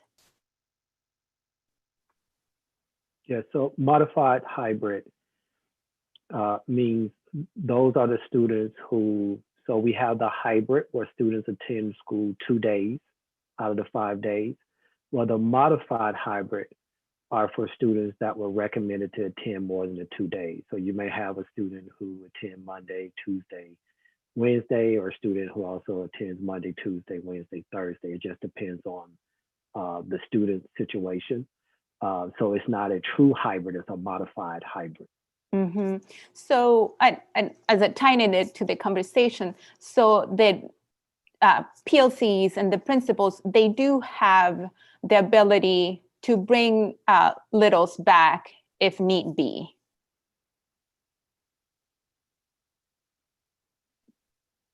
Is that correct? I would say that there are some students that we have felt like who needed to be on campus more. I think of some students in our building maybe who are ESL learners who really have very limited English and who don't have a lot of exposure outside of the school setting that we brought back for more days than that, or students that we know have been really struggling or have been unable to connect on hybrid that we've brought back for some additional days. But I feel like that's, we've been doing that just by case basis. Thank you. So we're like an hour and a half in, if I'm doing my math right. And I guess when I got on tonight, I really expected to be convinced about why bringing our kiddos back was the right thing to do. And I'm sitting here wondering, why are we having this call? That's like a legit question. I'm not sure why we're having this call. I'm not hearing from the, and maybe I'm mistaken, I'm not hearing from the administration that this feels like anything they think is a good idea. I'm not seeing in the data why this is being indicated as being a good idea. If I'm mistaken, please correct me. Or are there other pressures that would help the board understand why we're having this call right now? So can I address that? Yeah, absolutely. At the high school, I know Superintendent Reisner has gotten many emails. I've gotten many emails. I actually did a parent survey this last weekend and had 174 respondents, which is not a huge amount, but considering how many of these emails went out. But by and large, most of our parents feel like for their students at the high school level, they are missing out from not being face-to-face 100%. From the imbalance of workload between cohort A and cohort B, because so many things are due on Friday, to not being able to access their teachers for questions, to not necessarily understanding the connection between the videos or learning tasks and the tasks they are to complete on their own, to feeling that many of the work has been piled on, but there isn't as much support for that work. There are many parents who are concerned, and like our board, many of our parents are also concerned about the increasing gaps between our students who have and can and those who can't and don't. So, I mean, at the high school level, there's a lot of pressure to bring our students back fully 100% as quickly as possible. But the flip side of that is also, we also have a complexity of issues to sort out and deal with should that occur, that have profound impact on whether or not we can offer quality instruction if all students are back, because of the staffing constraints and the real possibility of having folks just not show. And so I think this conversation is pertinent to what our community is wanting us to be discussing. I know I get all the time, I quote unquote, I don't feel like the board is listening to me. From parents constantly, because they do want their kids to be 100%. I just don't know how to answer that any more than anybody else does. So let me be very clear where I stand. And I know that I'm going to say this, and I'm going to have my inbox will be flooded, and I am going to not be popular with a lot of people. I do not believe that we are serving our students as we should in a hybrid model. I don't believe we are. I'm very concerned with long-term effects that we don't see today, but that we're going to see down the road. And I am very concerned with some of the mental health challenges that I have been privy to in the last 2 weeks, that we have some very serious things going on because we are not in school. So I am absolutely wanting to get our students back in a way that's safe. And so that's where I'm torn, and why we're having this discussion today is because when I see data that we've only got 50%, 55% of our first graders reading, I have an obligation, a moral obligation, to do better than that for our community. And when I know that that our parents are not able to do what they need to do, then I am very concerned. And so that's where I'm at today. And I'm not saying that tomorrow we should come back. We have guiding metrics, and I'm great using those guiding metrics, but I'm also pleading to you as a board, I can't turn this around in a day or two. So when we decide we're going to go back, we're going to need some time to make that happen. And so now is, to me, it feels like now is the time that we should be having these conversations, because our 5-day positivity rate is at 5%. And our board's, our document that we're using as a guiding document says that if it's 5% or less over this certain period of time. And so my thoughts are, let's plan ahead. We may be at that point in a week or two, and then it's going to be another 2 weeks for us to, at a minimum, for us to be able to do all the legwork that needs to happen with getting classes ready, getting rosters ready, getting teachers. There's a lot that goes into it, and I know that's hard to understand, but there is a lot that goes into it. And so that's why I wanted this conversation. Why do we have such a detail? Because when we bring things to the board, I've learned that the board is going to ask, do we know this? Do we know that? So we're trying to do that ahead of time. What are all the things that the board might need to make a decision? And so that's why we're here. That's why I have these. And if we want to skip to the very bottom, you know, I am very much in connection with superintendents all across the state. And I realize that Ames, you know, we don't have to follow anybody. And, you know, we should be making decisions that are best locally for ourselves and our community. But I was asked several times by others to put together the metrics in terms of what other districts are doing. And so in our UEN, out of the 11 or 12 districts, you know, all of them are back K-5. So I wanted to make sure you knew that. I was asked by at least 3 board members to provide that information. So I definitely wanted to do that. Those that aren't back K-12, what my understanding in the conversations that we had was they're looking at a second semester start potentially because of the difficulty in moving secondary within like a middle of a semester is just really tough to move secondary back. One of the school districts said they were taking a vote tonight. That was Ankeny for when they would return. So that's what I know on the data piece. So if I was asked where I stand today, I'm worried about kids. I am very concerned with kids. I'm very concerned with the stories that parents are calling me and sending me stories that are very hard to read, and I'm concerned about the long-term effect. So Jenny, when I was reviewing all this information over the weekend, the one question that I continued to have was that the data is interesting, but what's your recommendation?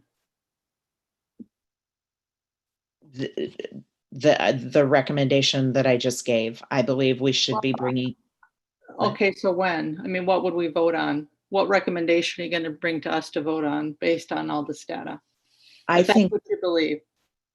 I'm sorry, what was the last part? I'm sorry, I thought you were done. If you believe that kids should be back in school, but not all at once, like there has to be time, right? So what is it you're recommending? I would like to see us bring K2 back first and, you know, test the system, so to speak. So bring K2 back. And then after that, bring 3-5 back. And so I would have to talk with the administrators about kind of what makes sense in between. Like, what are we looking at, a week turnaround, 2 weeks turnaround?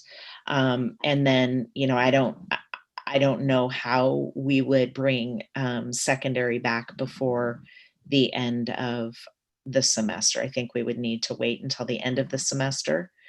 Some discussions have happened around just do we look at a shortened first semester? Most of the classes at our high school are year-long classes, not all.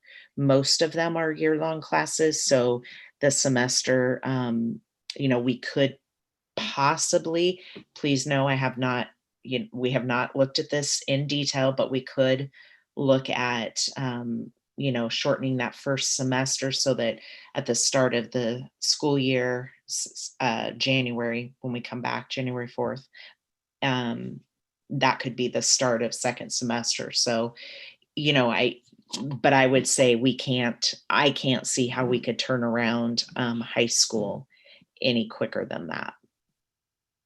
So and I'm okay with the board not accepting my recommendation. I mean, I understand that, but I have to be able to feel like that I'm doing everything possible to make sure that our kids are progressing as they should. And I have heard from the principals that that the curriculum, their pacing is much, much slower, that they're not anywhere close to where they usually are, and that the online students are actually surpassing the hybrid students. Now, that could have changed this week, but I know that I've been told that. Dr. Hawkins, I think you may have been part of those meetings, and I understand this speaking publicly like this, it puts the principals in a tough spot too. So I understand, but I have to I have to go on the information that I have and what I'm watching and what I'm seeing. And I would agree that the reality is like, especially in our like K1, what they're trying to do is when they have the kids face to face in the hybrid mode, they're trying to do a few days worth of lessons face to face just to try to catch up, because they know that the asynchronous or homework isn't enough. And so that's really what reality is. From what I'm seeing is our primary teachers are trying to play catch up by just trying to provide as much as they can in a day that normally might be a 2 or 3 days worth of lessons. They're trying to do in one day of face-to-face, just because they see that as being more impactful versus the asynchronous work. Superintendent Reisner, I want to go back. I'm really struggling to understand here. I think I can't remember where we were. This might have been an agenda setting, but I always feel like I'm very clear that part of what I need is a rationale. I'm not really tied to a decision one way or the other, apart from the fact that we have our metrics, but beyond that, like making changes is fine. And I get that, but I'm not understanding the rationale, or I'm not actually just hearing a coherent story. It could just be the way that I'm hearing it, and I apologize. But I guess part of what I'm understanding is so we're talking about K5, right? And if I look at the data that you've given me, other than first grade, everybody else seems to be doing the same or maybe even better, right? And so I'm not understanding then that as an overarching rationale, that performance is an overarching rationale to change. Like, because if we're just at the number, then that's the number. And the number actually says we bring everybody back. But so if that's not it, if we're not talking about the number, because we're not at 5% or whatever our metrics are just yet, and we're moving into cold and flu season, right? So if what you're telling me is you feel like, even though that might be the case, we have to serve these students because there's this tremendous need, I'm not seeing it in the numbers. And in terms of the mental health, I'm concerned if there's that level of mental health need in K5, that bringing the students back is the thing that we need to do. Are you saying that you're really more interested in serving middle and high school students, but you feel like you have to go through this series of steps to get there? That makes more sense to me. I'm not seeing just in the numbers or what I heard all these principals saying, that I hear a clear, coherent rationale to bring K5 back. And that's what I need help with. Yeah. So I have to listen to what I'm hearing. And so what I'm hearing from parents, not one group, not two groups, but a lot of parents, what I'm hearing is that they cannot provide the level of support that their students are needing, and that they know that on the hybrid days, they're not able to help their students, and therefore their kids are becoming frustrated. They're crying every night. I mean, I'm going into just kind of, you get the picture.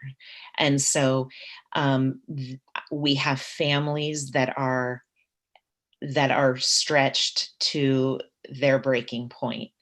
And so that, that's one aspect of it.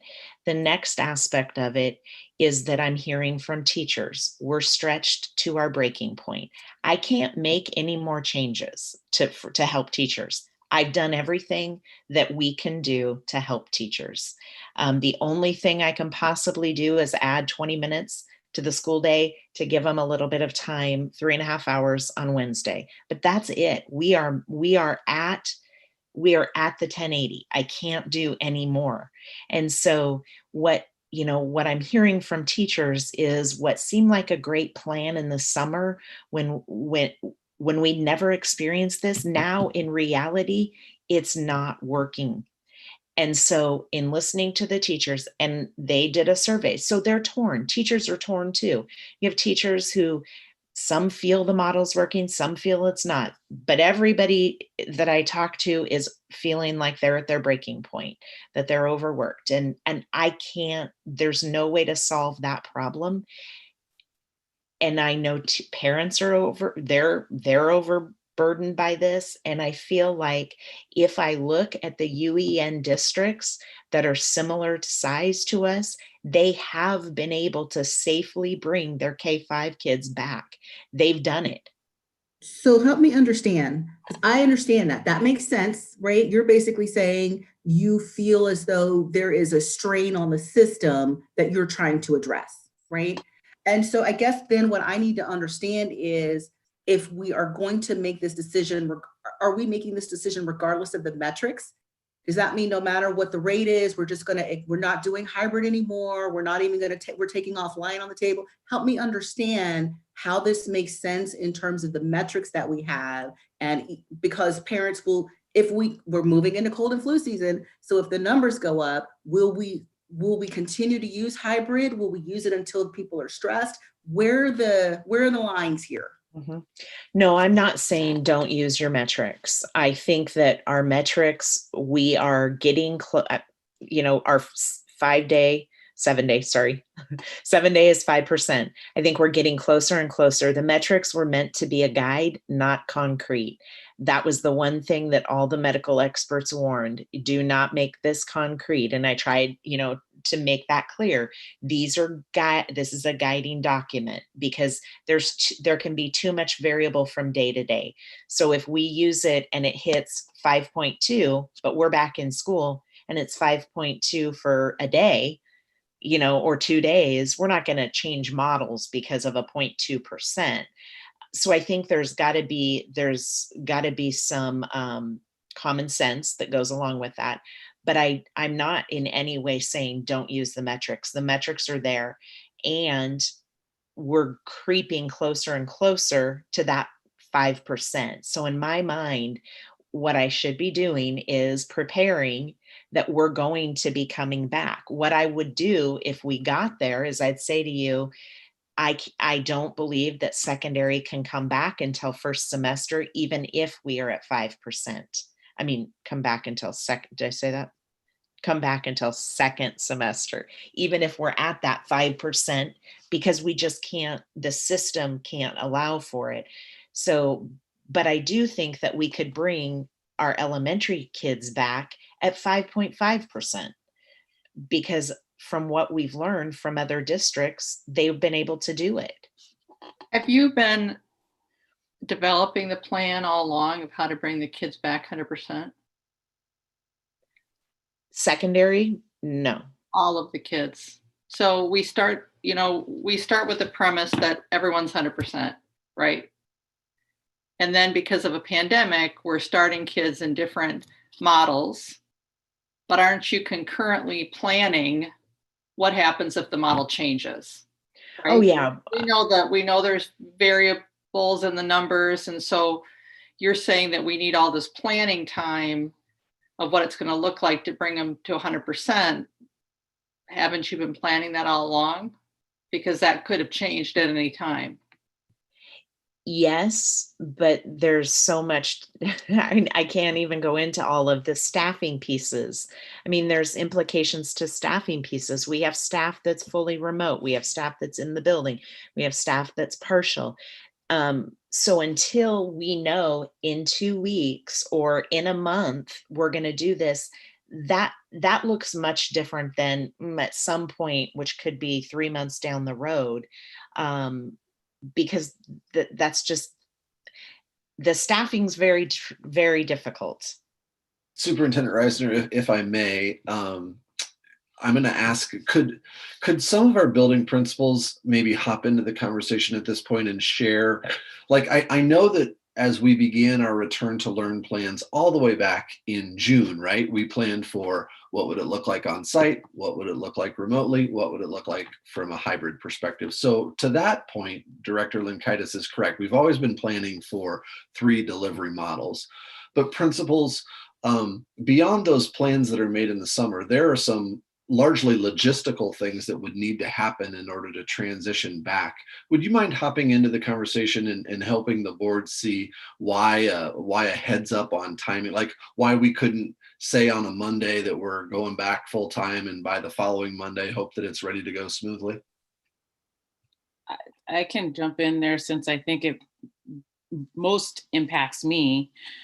So currently we have, I think, 9 teachers who are in some way either teaching fully remote from home or teaching some degree of their classes remote and then supervising remote students from home or supervising remote students.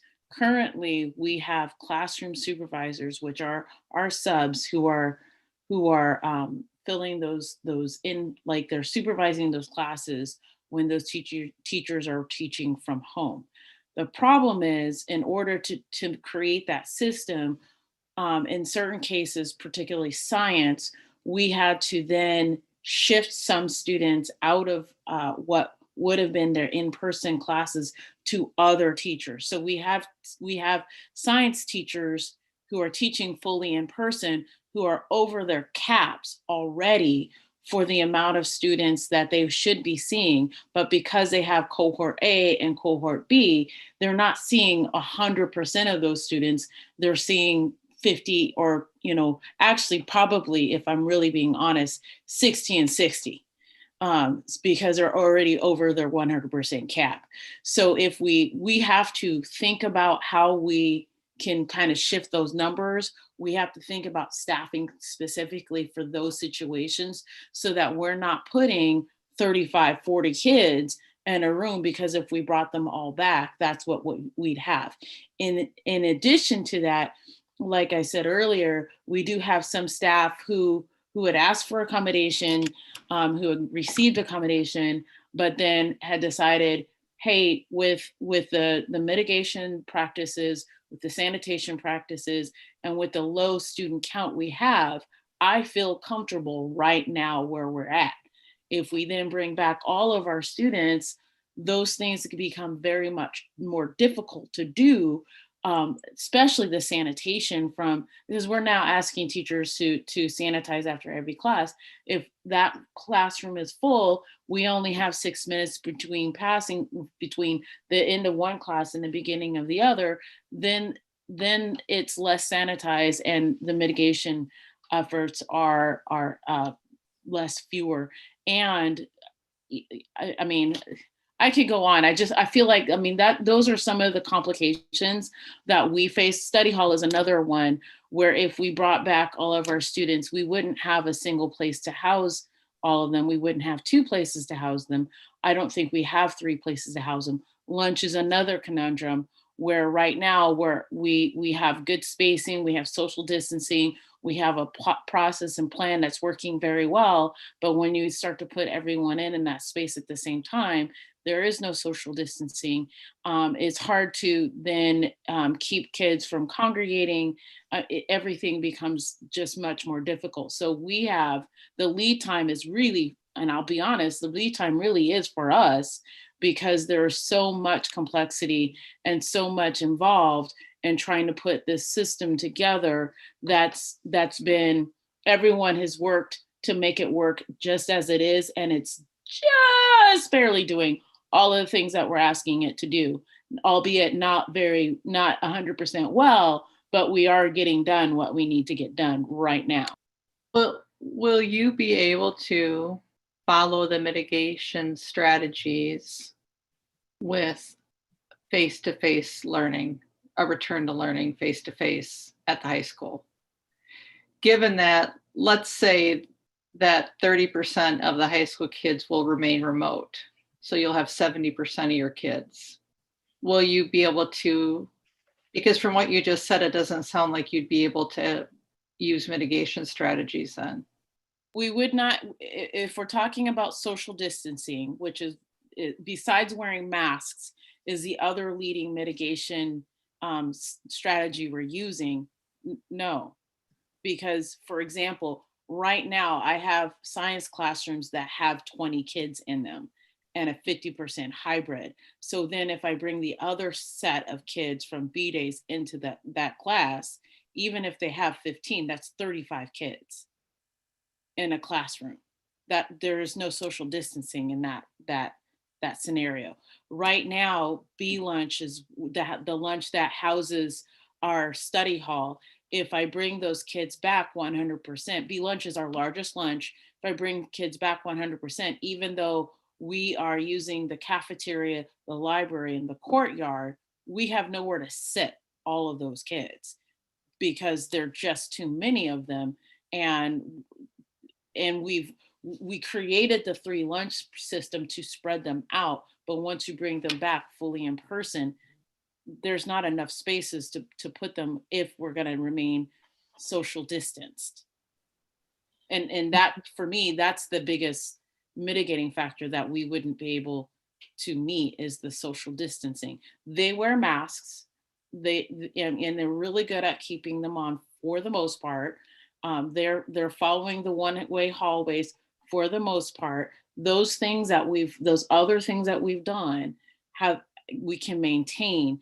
I worry about desk sanitation because, again, right now we have teachers are using every other desk, so kids are well spaced out in that classroom. And then, so for first period, if I'm using every other desk, second period I can have kids sit in the desks that weren't used first period, and that way I don't have to touch every single desk in that process. When we come back 100%, it becomes much more difficult for us to spray the solution, have that window of time it needs to sit, then wipe it down, and then have all of the desks done by the time the bell rings and kids are sitting in those seats. Same thing with lunch. Wednesdays, it's an all hands on deck because we only have about 6 minutes between each lunch, and everyone's in there in every space trying to get that work done, and it barely gets done with 100%. So I think, just to bring this back around, I think that the secondary has challenges that are going to take time, lots of time to overcome. I mean, there's no doubt about it. When you look at the elementary, Jerry has done a formula that allows for us to continue to, if we were to bring, he uses a formula to calculate number of students in the classroom configurations.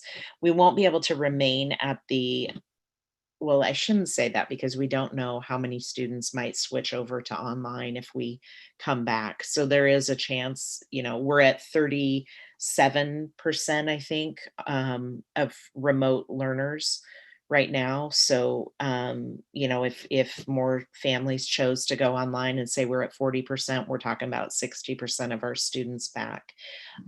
So social distancing in elementary classrooms would still happen. It would not probably be at the 6 feet. And so lunchtime would be the time that has to really be looked at, and how we would do that.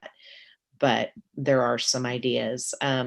I think if I was making a recommendation tonight, my recommendation would be to look at bringing K2 back when we get to 5.5 even.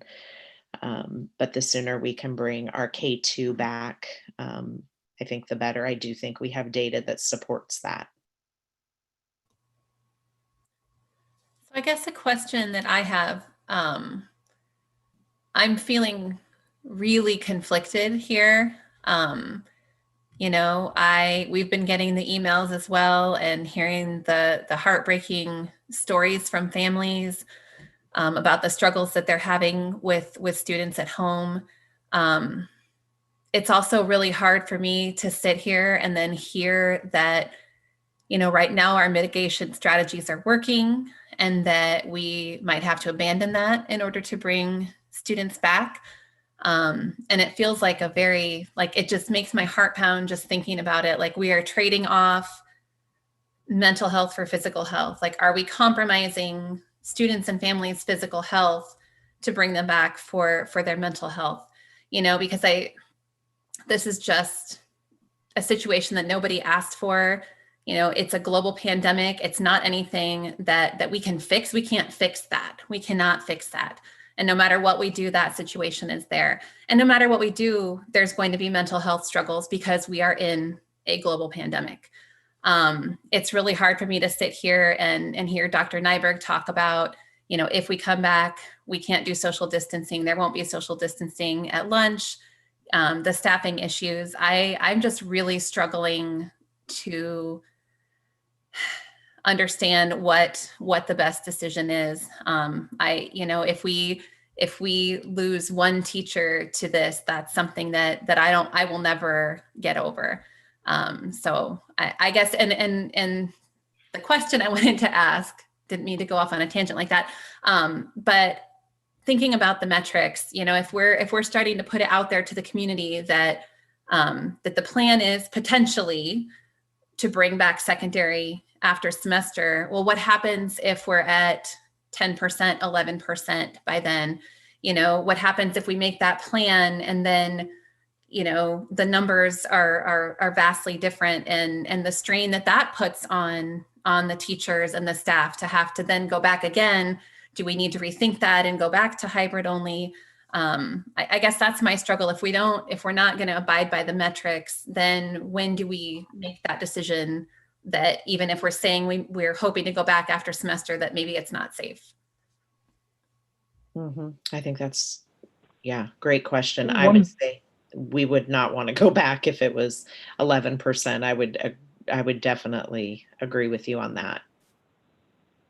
One thing I've been thinking, Sabrina, as it relates to the metrics, you know me, I'm a data person. I'm all about the metrics. The metrics that we haven't been talking about, and I think are really key for us to think about, because they're the hardline metric for me, is what's happening in our own schools, right? So like, for me, the most important metric was the one that we asked Dr. Arnold about earlier of, has spread occurred in the schools? Because to me, no matter what the guiding metrics are, if we get spread in the schools, that's a non-starter, right? Like, that's the key thing. So when I look at this, and I'm torn by all the numbers and the information too, and I hope we have time to talk more with the principals about some of the things they put in their documents. But what I look at is, we know families are struggling. We have families piecing together daycare. We have families trying to support their students and family. At the same time, they're trying to provide education. That's real. We know students are struggling, like we've heard, we know students, especially at the elementary level, but even higher, having trouble learning and staying engaged. It's difficult even to measure it. So they're having so much trouble and they're frustrated. And we know from the documents in here that we're really sobering, the teachers are struggling. And I get it. The teachers are doing the best they absolutely can, and I commend them for it. But they're feeling overwhelmed and not supported. And we also know that other districts in the state and county have found a way to keep 100% safe. And the sobering stuff we saw earlier, as the principals have said, we know that achievement gaps are widening. And they're not just widening small, they're widening dramatically in the way it sounds. So really, when I look at it, it appears to me we're coming up significantly short in 4 of our 5 board priorities. I mean, if you look at our priorities that we set that are guiding everything we do, there are 4 of them that we are coming way short on right now. And we need to find a way to do that, to correct that and move forward. And, I'm looking to Superintendent Reisner, and she's recommending bringing the elementary students back. I mean, if that's one of the ways that we can correct all that, if we can keep our kids safe and our staff safe in the building without spread, then it seems like, why wouldn't we do that? Because that's how we can correct all those things that we're having trouble with. I mean, I look at it when I look around the state. Right now, if you look around the state, the schools are probably the safest place because it's place all the mitigations are in place, everything's going on, everything's being taken care of, and it's enforced. For better or for worse, we're in a state right now that does not have mask mandates. We don't have strict stuff outside of the schools. And we've seen parents writing about that too, saying, you know, their kids are much less safe when they're at daycare than when they're at the school. We need to take that into account too. So that's how I'm trying to sort through those same type of things. And I guess the struggle I have with that is that our schools are safe because we have the mitigation strategies. And to think that we're going to come back without some of those mitigation strategies leaves me with not a feeling that it will be the same level of safety. And that's hard to accept. Yeah, and that's a good reminder. There's a question I had baked in there. I'm sorry, I also went off on the side a little bit. I wanted to ask the elementary school. I mean, we've heard from Dr. Nyberg that the high school mitigation is going to be difficult.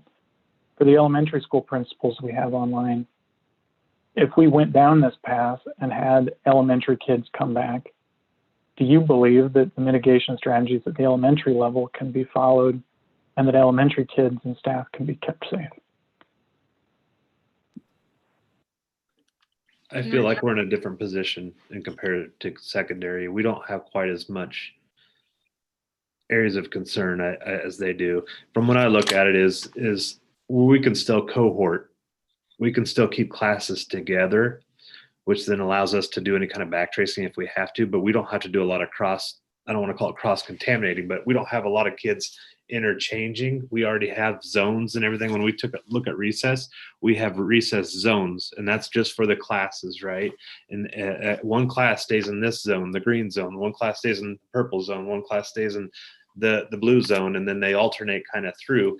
The one question I do have is for lunch, and we have to think through, like, you know, how do we mitigate for that, right? Because that's really the only time physically in the building that the kids would take the mask off would be at lunchtime. Okay, we always have that mask on in the school otherwise, and so trying to figure out how do we social distance with 6 foot without masks. All of us, our students, we will have to look through that piece and how we do that. I think we can still do that by using our activity areas and different areas around the school. We just got to get creative with that. One thing that's hard is just the unknown of how many students will come to school, right? Like, so how many parents, so if we do move to a full face-to-face, how many parents will be like, oh no, that I don't want to do that. So then they go to remote, and maybe some remote will come over to full. We don't know. Right now, if the number stayed similar, we'd be at about 65% capacity, which is a decent number. We would probably have anywhere from 16 to 19 in the classroom, would be my guess, in a lot of our classes. Which with that number, I want to say, Jenny, I can't remember, Jerry did like you were saying the numbers. I don't remember if it was like 15, 16, somewhere in there, 14, 15, that you could keep 4.5 foot. No, I think that's even a little bit higher than that. I couldn't remember. Higher. Okay. I think that's 6 feet. I don't, Okay. Jerry, are you on here? Yeah, maybe he can help with that. Yeah, I'm here. It depends on the size and the shape of the room, but I do have I've created kind of a formula and a sheet for that.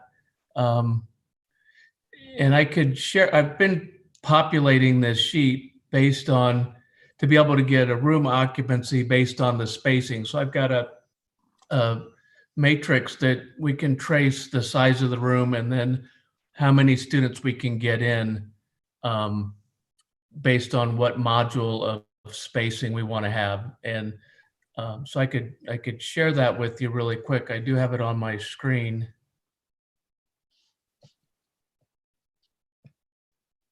And I don't know if you can see that. So I just made this little worksheet here.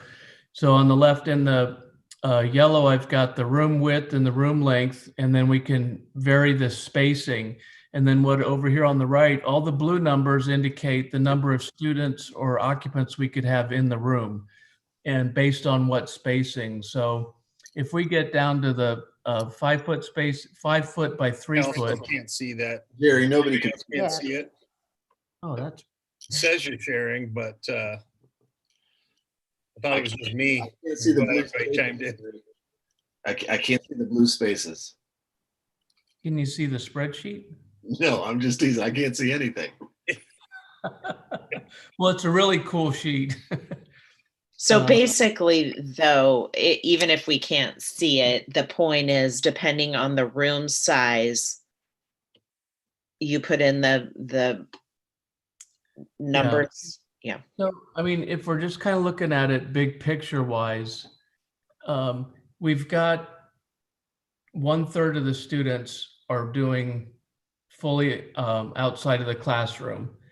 So with the spacing of the desks that we have, we can get about 50% occupancy of normal occupancy in the room, but we only need about 1/3 because we're doing half and half.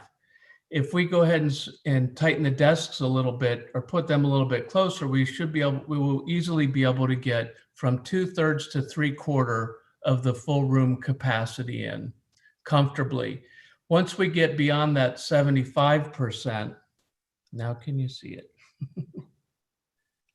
Once we get beyond that 75%, then we're going to have to work to move the desks around. So, because we have to get them, we'll have to move some of the desks out of the room so that we can be able to maintain that distancing. But I think that as long as we're still can enforce the using the masks, that that's really going to be, I mean, provide the greatest benefit. And then we're just going to do better if we can increase the spacing. And like Justin said or mentioned about taking advantage of the activity spaces, that can serve two purposes. One, when we have to spread the desks out a little bit or get less desks in the classroom, we can move them out in the activity space pretty easily, provide the distancing, and then have the lunch spread out around the building a little bit farther. So I'll apologize, I can't get this spreadsheet to share, but I'll share it with the directors and we'll be able to get that out in front of you a little bit better. I think most of the mitigation efforts that we are currently doing, as I think Mr. Jeff said earlier, is that we can do a lot of them. Again, the most difficult part is lunch. If we plan to do the 6-foot distance with no masks, like if that's what we really want to do, is we wouldn't have staff to do 2 different places for lunch. So even if we took, we have half the class in the room because we can do 6-foot distance, the other half out in the hallway to do 6-foot distance eating there. The biggest issue is that lunch. I'm not saying we can't figure that out. So because but again, coming back, K2 gives us a chance to try to figure it out and try to make it work. But we would need, I mean, it's possible we might need to double our staff to do that, and that's not possible. We can't, not teachers. As far as the staff we're using for lunch, we would need to somehow do more there. We'd need more people if we're going to take them 2 different places for each classroom. So it kind of doubles your staff that way for lunch. But if we decide to give a little on the 6-foot, you know, then we would have to, we'll have more contact tracing that we'll have to send people home with, because right now we've had relatively few close contacts of the actual COVID cases that are positive in the school here at Fellows. We've had relatively few close contacts because lunches has been tackled well. But without that possibility, that's going to be the most difficult part. But yeah, I think when kids do not have their mask on, the 6-foot is critically important. So that lunch, you know, we definitely would have to problem solve around lunch, because I don't think we can say we're going to go 4 feet at lunch just because it's convenient. I mean, we know that kids need to be 6 feet apart when they have their masks off. So I'm not saying it's impossible either. So we've talked about ideas and we have some things, but actually making it work is the hardest part we need to figure out.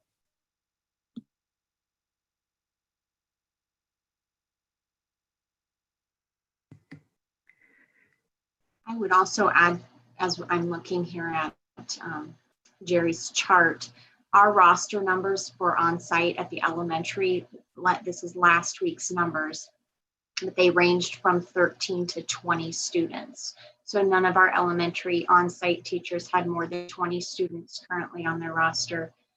And some of the rosters are as low as 13. So when you're looking at the numbers here, thank you, Jerry, that he's pointing out, that might give some context to the actual spacing that can take place. That's assuming that if we make a change in the model, that our community stays stable in their current decision.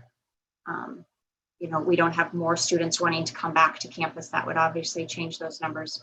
Or if we had more students or families choosing to go into a full remote, that would change the numbers one way or the other.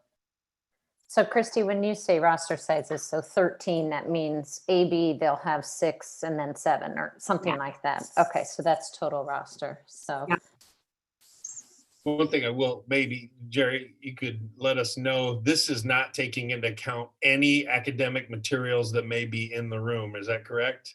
As far as, I don't know, like teachers' desks, whiteboards, easels, things that you need to actually teach with? So I did try to take into account, basically what I took is the clear floor space. So if there's built-in cabinets, I'm not including that in the space. So from wall to cabinets, and then wall to cabinets or wall to wall, and then I'm allowing a 3-foot perimeter for circulation space. And then the remaining space inside that 3-foot perimeter then is the area that we're using, or that I'm using to calculate, the desk spacing. And then I've created 6x6 modules, or 5x6, 5x5, 5x4.5, and so on.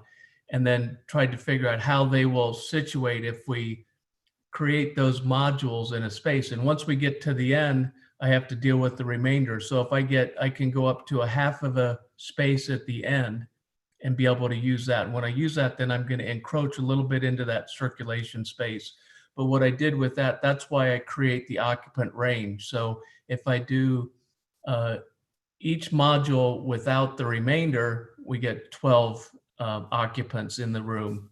If I include an encroaching into that little space by no more than 50% of the module width, then we get up to 18. Did you follow that logic?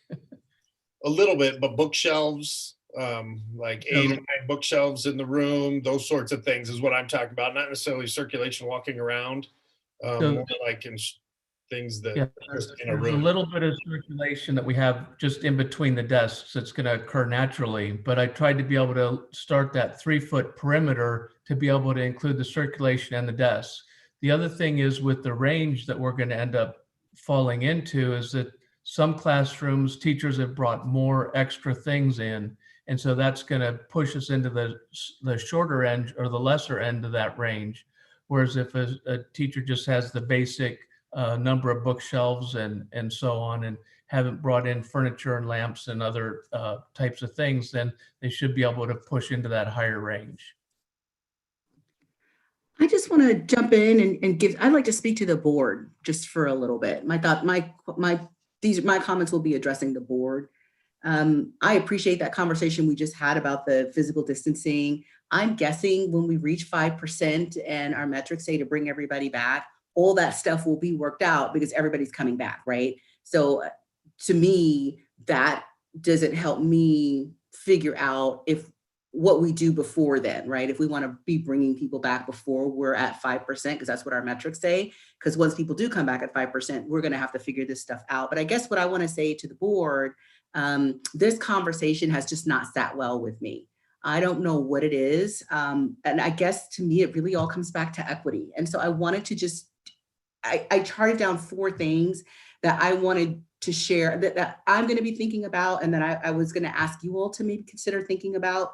What I'm hearing is that if we're having this conversation and having all these resources brought to bear as the result of community pressure, emails, I want us not to be a district where the tail wags the dog, right? We all know that has just been an ongoing, consistent problem in our community, where the people who are the loudest get their way regardless, right?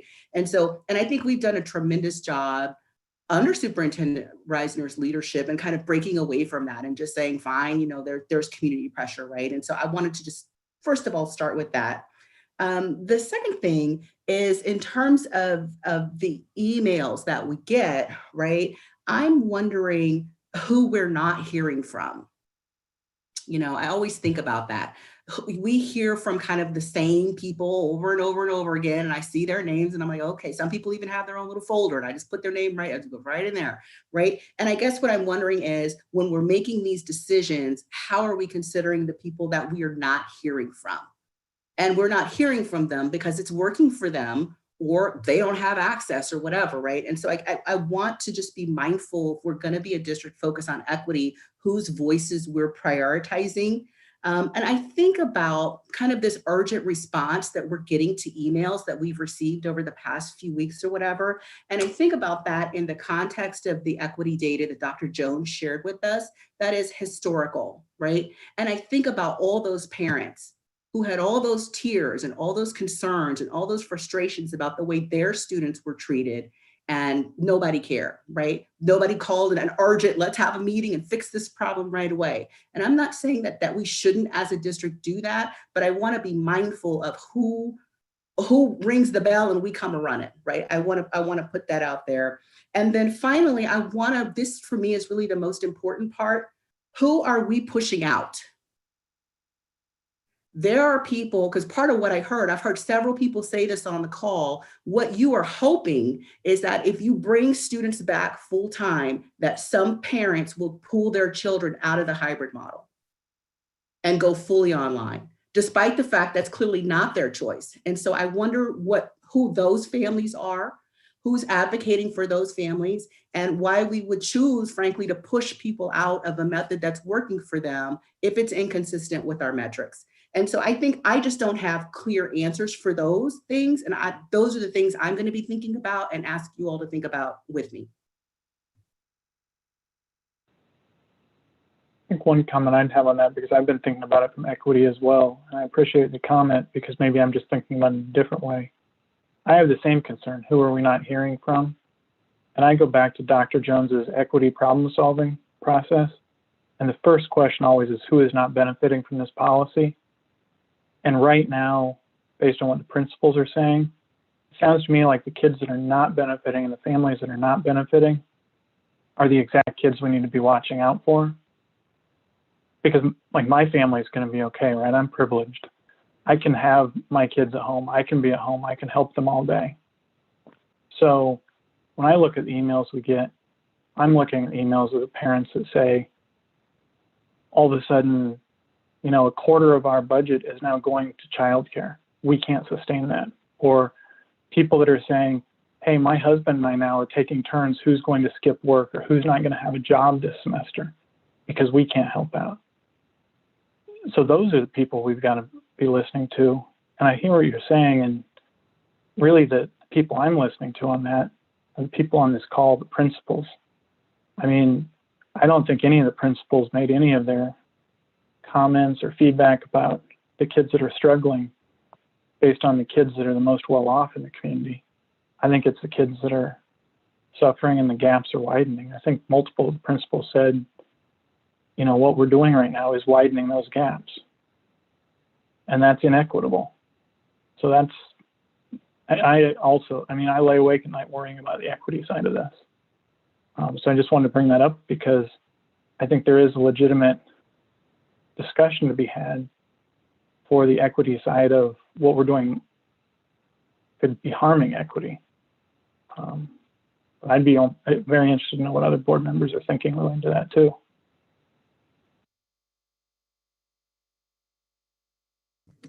While people are collecting their thoughts, I just want to throw this little piece in because I feel like this is something that comes up a lot. And I want to just throw this in about the childcare piece. So I think we've all said repeatedly, school is not a daycare, right? And so that's not the function of school, is to give people a place to put their kids so that they can go to work. And if we're going to have a conversation about equity and how school can help enable families to be financially successful, we have to understand that not every parent works a 9-to-5 job Monday through Friday. There are many families, particularly families of color, particularly those ones who we see in our gaps, who work nights and weekends, and the school isn't open to serve those families and those families' needs. So I just want to be sure that when we're choosing, we're going to care about this thing, that we just be sure we're caring about it for everybody.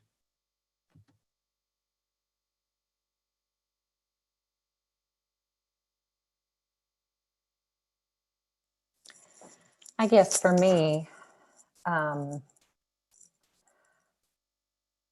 I am struggling with, I think that we are in an impossible situation, right? We are balancing the physical safety. I think Sabrina may have said it, we're balancing this physical safety and we're balancing it with this emotional safety, and we're balancing it with this academic growth. And I am struggling to understand when we look at other districts and what other districts have done and how they have responded. I have not seen evidence that it is spreading in the way that we thought it might in schools. So when we talk about our metrics were developed. Superintendent Reisner worked with local health officials to develop these metrics, and she said it here. They are to be guidance for us. They were not, I can't remember your exact words, Superintendent Reisner, so I apologize because I don't want to put words in your mouth, but they were to be guidance. And I think I even wrote it down because Dr. Arnold said that they are to be guidance. So to say that, okay, we're at 5%, now we need to go, we need to understand more about what the story is, not only in our schools, but in other school districts across the state. A week ago, I have not counted today, but a week ago, we were the 11th lowest county in the state.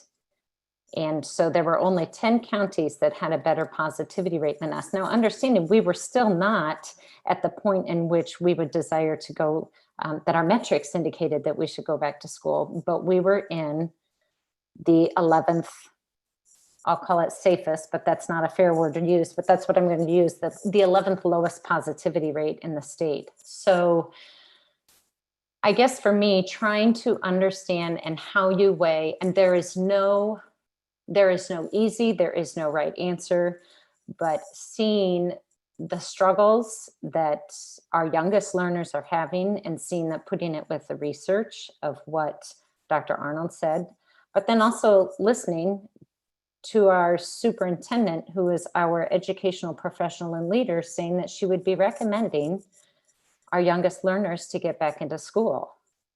That, I hear that, and I don't hear that as the tail wagging the dog. I hear that as being understanding how the decisions we are making are impacting our students and our families. And you're right. Yeah, we haven't heard from all of our families, but I also don't want to make assumptions of why I have not heard from those families. I would love to hear from more families in our district, but I can't make assumptions based on an email that I receive. I can't make assumptions on that family, on what their economic situation is. I can't make assumptions on their race. I can't make assumptions on them. And so, but I hear that this is a really hard time for our families. It is hard at the elementary age because, yes, I know that the workday is not 8 to 5 for everyone. It is the workday for some. And granted, that is an equity issue that we need to look at. Childcare, period, is an issue but the school districts aren't going to be able to solve that. That's a societal issue. So I guess for me, I am struggling to understand why we are keeping our kids out of school when we haven't seen the data that indicates they shouldn't be there. Because you look across the state and there's some school districts, they've been face-to-face for 8 weeks, 9 weeks. And is it happening? Are there outbreaks? Is there big spread happening in their schools? And that's scary to say That's scary to say when we have teachers that you're talking about, and you're talking about being in the classroom with all of these kids. But I'm just struggling to understand why we don't give our students and our families the opportunity who desire to be in our schools to be in our schools. And if we get in there and we figure out that it's not working, then we make adjustments. That's where I am.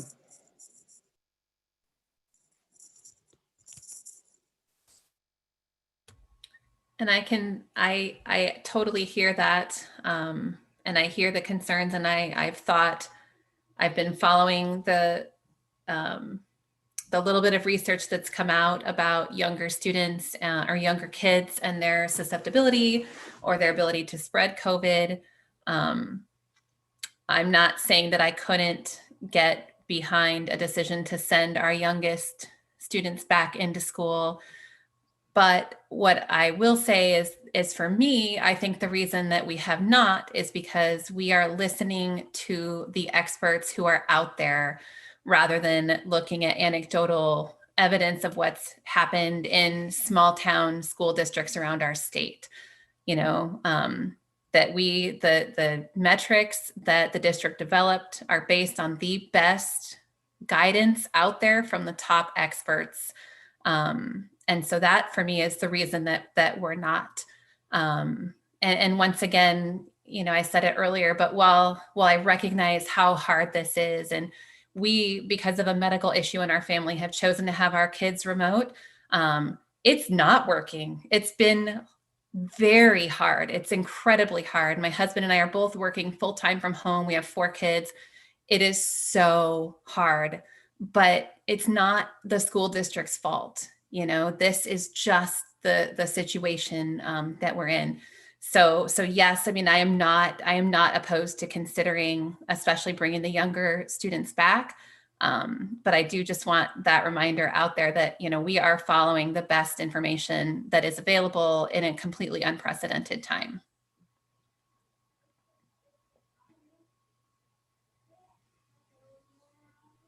Superintendent Reisner, if I can just ask a quick question before, if one of the other board members, you worked with a group of medical professionals. My understanding this summer is you set these metrics and you passed them by medical professionals this summer, and they provided some feedback and advice to you.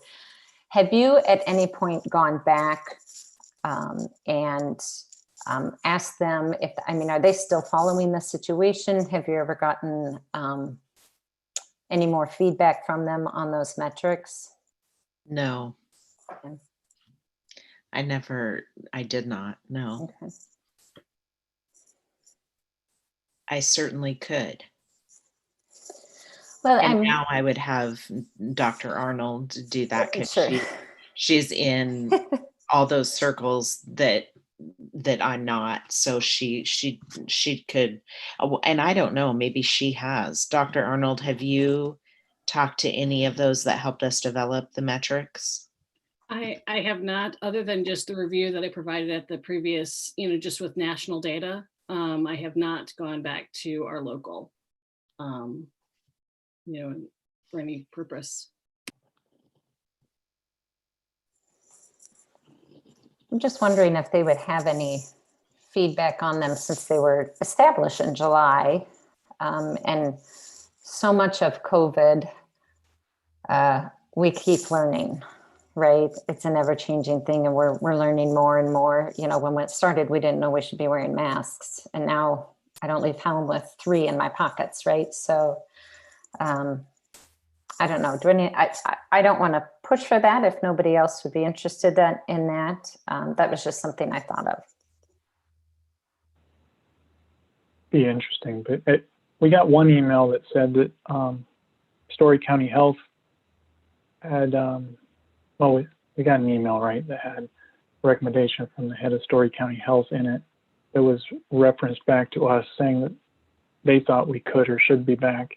Have you heard anything about what the county health department says about our district or other districts as far as how it's going and what they'd recommend? Dr. Arnold, have you? No, there's never been a conversation, nor have I received anything from any guidance on what we should be doing in what directionality we should take from Story County Public Health or Story County Health Department. No. Superintendent Reisner, I know that you don't like all the different models and it's hard to have everybody in all these different models. You know, I love choices. And you know, I love my 11th hour, you know, throw a wrench in the plan.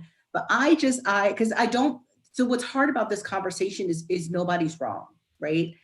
Of course we want kids in school. Of course families are struggling. Of course people have needs that can't be met in the hybrid form. Yes, right?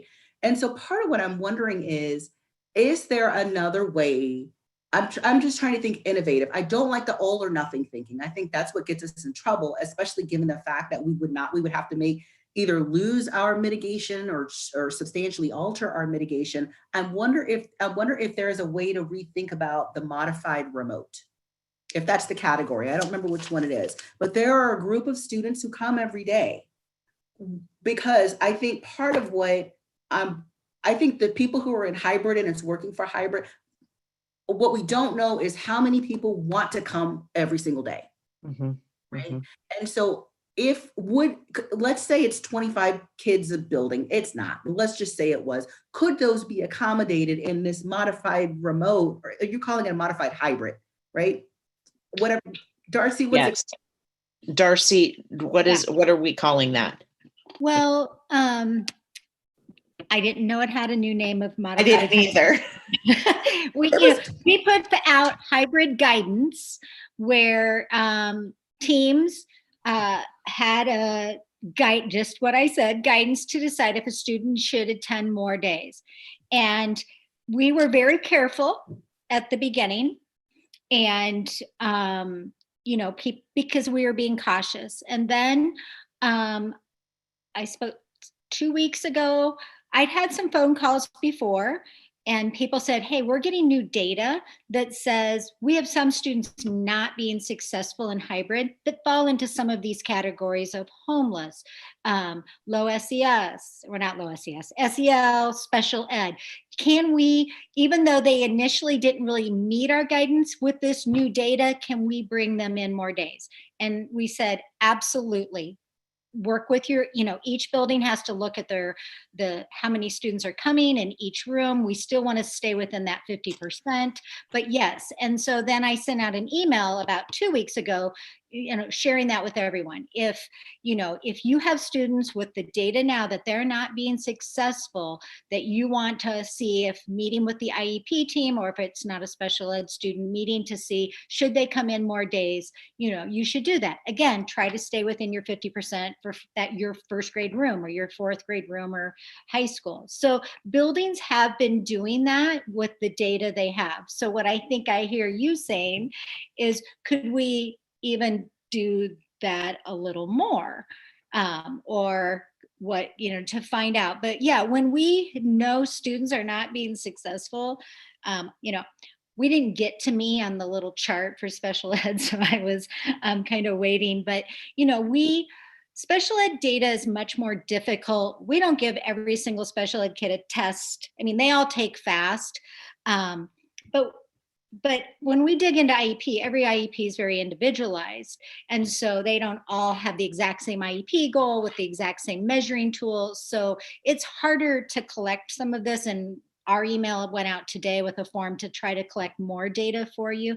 But the feedback I'm getting is that, and this is my term, but a lot of our special ed students have online fatigue, and they are joining synchronous less. They're going into the Google Classroom less, and kind of what you heard some of the elementary principals say, when they're in school and they're engaged, and that's going pretty well. But when they're not with us, they're not with us. And so I will have more data around that later, but again, it's harder data. It's not one big screener that they all take the same. But we're collecting more of that. That FAST data you saw, overall, though I'm, you can have cup, half empty cup and a half full cup. It's empty in the sense that I'm sad that our data is that low, but I was happy in the sense that it didn't go lower from the previous year, which says that all of our teachers last year, when they were creating those Google Classrooms and Seesaw Classrooms, they did a phenomenal job. And they put out a lot of good information for our students, and they were meeting with them, our special ed students. They did a phenomenal job. But keeping students engaged in that, when you're a struggling learner, when you're stuck, that's hard to sustain. And that's my fear, is that, yeah, we did a great job for those 3 months, and we came back, and again, though our special ed data is not great, it looked okay. So that was a long answer, since I haven't talked about special ed all night. I'm glad you did. In some of the conversations I've had with these are not upset parents. These would be picking up your kid. They're out front of the building. I haven't had one say, I really like just being in hybrid. I've had many just make casual comments of, the quicker we're all back, the better, So these aren't parents that are upset. They're not the ones sending the bad emails. They're just, hey, we're having a conversation, and it's like, yeah, it's been, and a lot of it's like, hey, we're, teachers are working real hard, that kind of thing. And they're like, yeah, I can't believe how much they're doing. The quicker we can get everybody back 100%, the better, and I've had some of those comments. I haven't had any people, and I don't know that it lends itself to that, but I just wanted to say that as well. That they aren't saying, coming out just to say, I really like the half-time school, so. Thank you. Appreciate that. I'm really torn. I am. I think about the equity of it. I think about the kids that may not get lunch unless they come to school, because they may not have transportation to get there to get lunch. I think about safety. There's so many things to think about. And full disclosure, our kids are full-time at home, they're online. And it's working for our kids, but that doesn't mean it works for everybody. It doesn't mean it works for even the majority of kids. So I'm trying to take that out of the consideration, right? That it's working for my kids and that they want to be doing online. If people, I mean, would it be possible to send another survey to parents to maybe see what they would choose now, knowing now what we do? Parents are surveyed out. There's research around the validity of surveys and how people get survey fatigue, and that's where they're at. And so I don't know. I mean, the answer is yes, absolutely. We could send a survey out. I guess, we would need to be really clear on what the survey was for, what we're going to do with it, and all of that, be very upfront and clear on that. Erin, I would love for you to speak on this. This is your area of expertise. I'm still learning about survey fatigue and what that all means. But the short answer is, of course, we can send a survey out. Absolutely. Erin, do you want to speak to that? I certainly could. I don't know if my area of expertise is survey fatigue. I've never sent out a survey during a global pandemic before. I will admit to that freely. However, I will say I have been a part of lots of studies, qualitative studies, quantitative studies, and the more you survey folks, it can get tedious. And I do know that around education right now, a lot of our families have expressed, I've received a lot of communications from families that they're very confused by the amount of information that they had gotten, especially toward the beginning of the year, especially over the summer. They got lots of surveys, they got lots of communications, they got lots of emails. Well, we're doing this model, or maybe we're doing that one, or I thought that I filled out this form, which actually meant I was filling out this form. There's a lot of a lot of confusion around that. And so I will say, I agree with Superintendent Reiser that if we were to send out another survey, it would have to be very clear what it was that we were gathering, that it would mean it would not be a guarantee that whatever it was that they filled out was what they would end up getting, because that would be confusing for lots of folks, I think. That they would say, well, I would want to be this model, and then there would be some individuals who would be very confused if that's not the model they ended up with, right? And so it's certainly, you can survey folks until you're blue in the face, but you get to the point also where folks will say they want one thing, but as we found out also after we came back, we had more than 500 families who changed their mind. And I know it all depends on capacity. It depends on how quickly we're trying to make changes, how quickly we want turnaround from families. There's a lot of things that go into gathering this information. And I'd be happy to walk any folks through it, into designing it, into gathering what the information is. The simpler, the better. Yes, no questions. Very short, very simple. The more information we're trying to gather, the more difficult it's going to be to gather that information. So, like I said, I could go on, but I'll stop there. Well, I also struggle because, on one hand, if parents wanted to choose to have their kids online full time, they have that option. But Monique brought up a really good point in that they may not feel they have an option if we were to bring them, all the kids, back into the classroom. They may feel like it's not safe for their kids. And so there may be more kids slipping through the cracks and not getting the help that they need because their parents are choosing to have them at home. And if I could speak to that as well, I would say that there are going to be lots of folks who are going to say, I'm not sure what I'm going to want to do. It's going to depend how many kids are actually in the schools. And so we can survey folks, but they may not actually, for lots of folks, that is what they're saying. They're saying it all depends on what everybody else is doing. And so I'm not sure that the information that we would get from a survey would actually serve its purpose. Yeah, I can see what you're talking about. Maybe it would be better to just clarify to the parents how many kids would be in the classroom that their child is in, or that their child would be put into. That would give them, a little bit better information, like what kind of distancing they could do, what kind of mitigation, iron it out very clearly, how many kids would be in that room, what the distance would be for the kids, the things like lunch, where if they're not able to distance, are they going to eat in the classroom? That kind of thing.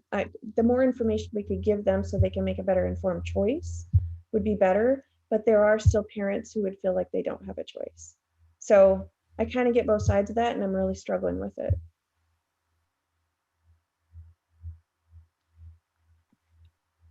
I'm just going to restate what I said earlier is everybody's making a lot of sense. Everybody's got great points and this and that. But I'm in the trenches and I'm really concerned about our primary kids not being here 100% of the time. I'm just going to tell you right up front, that's what I see. And when it comes to lunches and stuff like that, you heard it before, assuming the numbers stay similar, we're looking at 13 to 20 kids in a classroom. We can make it work to keep 6 foot apart in our school. We just got to be a little creative with masks off.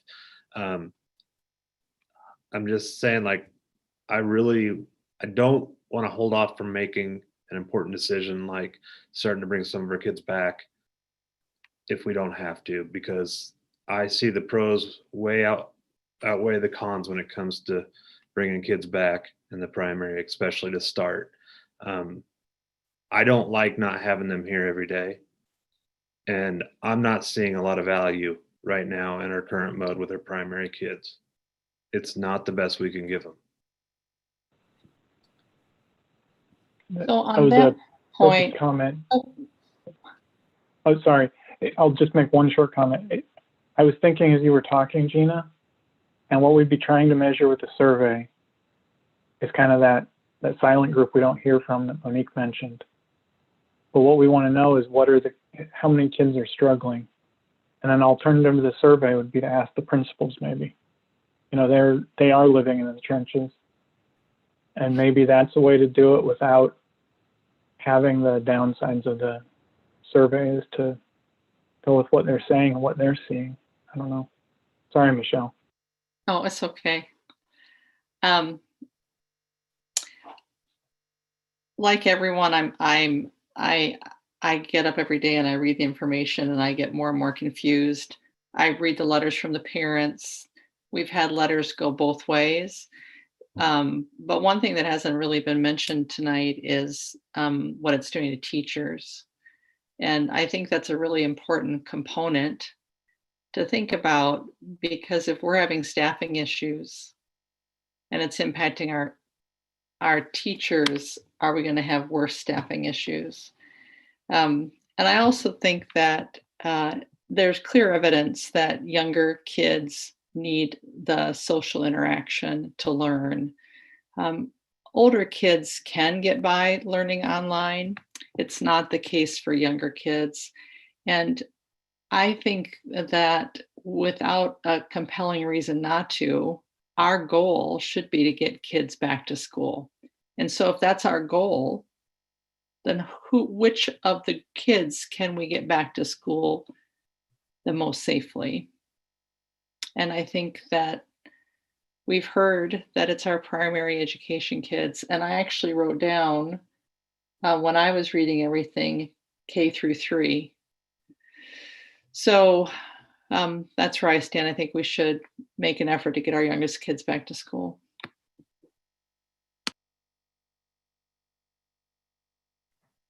I just need a quick clarification. I know this was said, but I heard the number 5.5, like 5.5% for positivity rate. Is that, Superintendent Reisner, can you speak about what are you thinking when to bring this recommendation to us? Because I know, Dr. Arnold, you don't have a crystal ball to know the projections, but I'm kind of curious at what exactly are we thinking? Are we thinking 5.5? Are we thinking 5.5 and 10 more cases? I just need a little clarification on when are we thinking this will come up? Sorry, so that's a great question. And I don't know that we have flushed that out because we didn't have discussions about like the metrics, like what would that range that we would feel like, okay, it's okay to bring this to the board. My feeling right now just is that today I saw, it was 5.1 or was it 5.1 or 5 point, I don't know. It was 5.3. 5.3. And that's for the 7 day? 7 day. Okay, got it. And so for me, I want to be able, it's this really tough spot because I want to be able to make the call early enough that I can then, when we get to this place, then we're ready.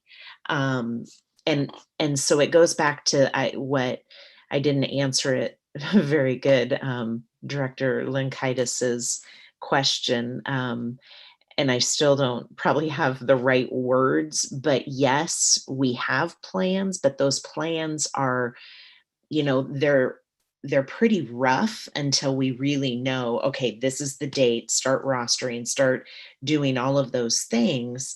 So, part of me thinks, okay, we're at, when the 5 day gets to, or 7 day, I keep saying 5 day, 7 day gets to say 5.5, then should I be bringing a recommendation anticipating that it's going to continue to go down, and then I bring that recommendation so that the board can voice yes or no, and then we don't waste time planning. This is not something I've ever done before. So I'm trying to I think that would make the most sense. So in that sense, I would be bringing a recommendation before we reach 5.0 for the 14 days. I'd be bringing it when I think we're moving in that direction. And then if there's a search in the meantime that we can kind of, then we say, right, we're not. Yeah. Right. Yeah. The other thing that I was thinking that I thought about it earlier, I even highlighted the modified hybrid, and not to say that not. I was just thinking prior to that piece, perhaps, and I think Director Benkin and Director Cousins were talking about it, and I think I would like to know on that 50% hybrid for elementary, on a given day, are teachers having a 50% capacity in their classrooms, or are we at 30?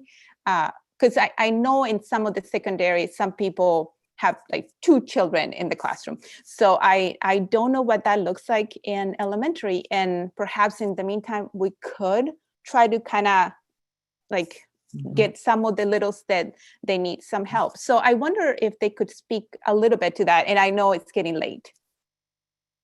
The principals would need to talk about, because they kind of make these decisions based on their class sizes. So the principals would have to talk about what percent of capacity they are. Yeah. So I don't know if elementary principals can speak to that. In Fellows, kindergarten is really close on the cohorts. I mean, we're sitting at like 11 and 9, 10 and 10. I mean, we're split there. And then as you get out with some of the younger grades, they're kind of uneven. I would say our 1-2s here at Fellows have larger. They're 10, just in a random class might be 10 or 11. And then the B cohort days are 5, 6 in some classes, and then some classes at 7, 8. So they're pretty lopsided in a lot of classes, but I do know kindergarten is relatively even. So I guess in that sense, I'm kind of, I don't know if this is a catch-22 sort of thing. Are we not seeing cases because our mitigations are working, or are we not seeing cases there because there's no spread in schools, right? And so we don't know that. And I think that's where I'm having a little bit of trouble, because I guess in a way we won't know until we do it. So that seems incredibly risky, but I can also see your point, Superintendent Reisner, that if we see those numbers heading that direction, the guidelines that we need to be prepared, right? We need to get everybody on board to get this. So I would not be opposed bringing kindergarten and first, and I don't know, kindergarten first, right? As long as and I know you've been doing a great job tracking those numbers. So as long as those numbers are heading that direction, I was just thinking that was our logical next step.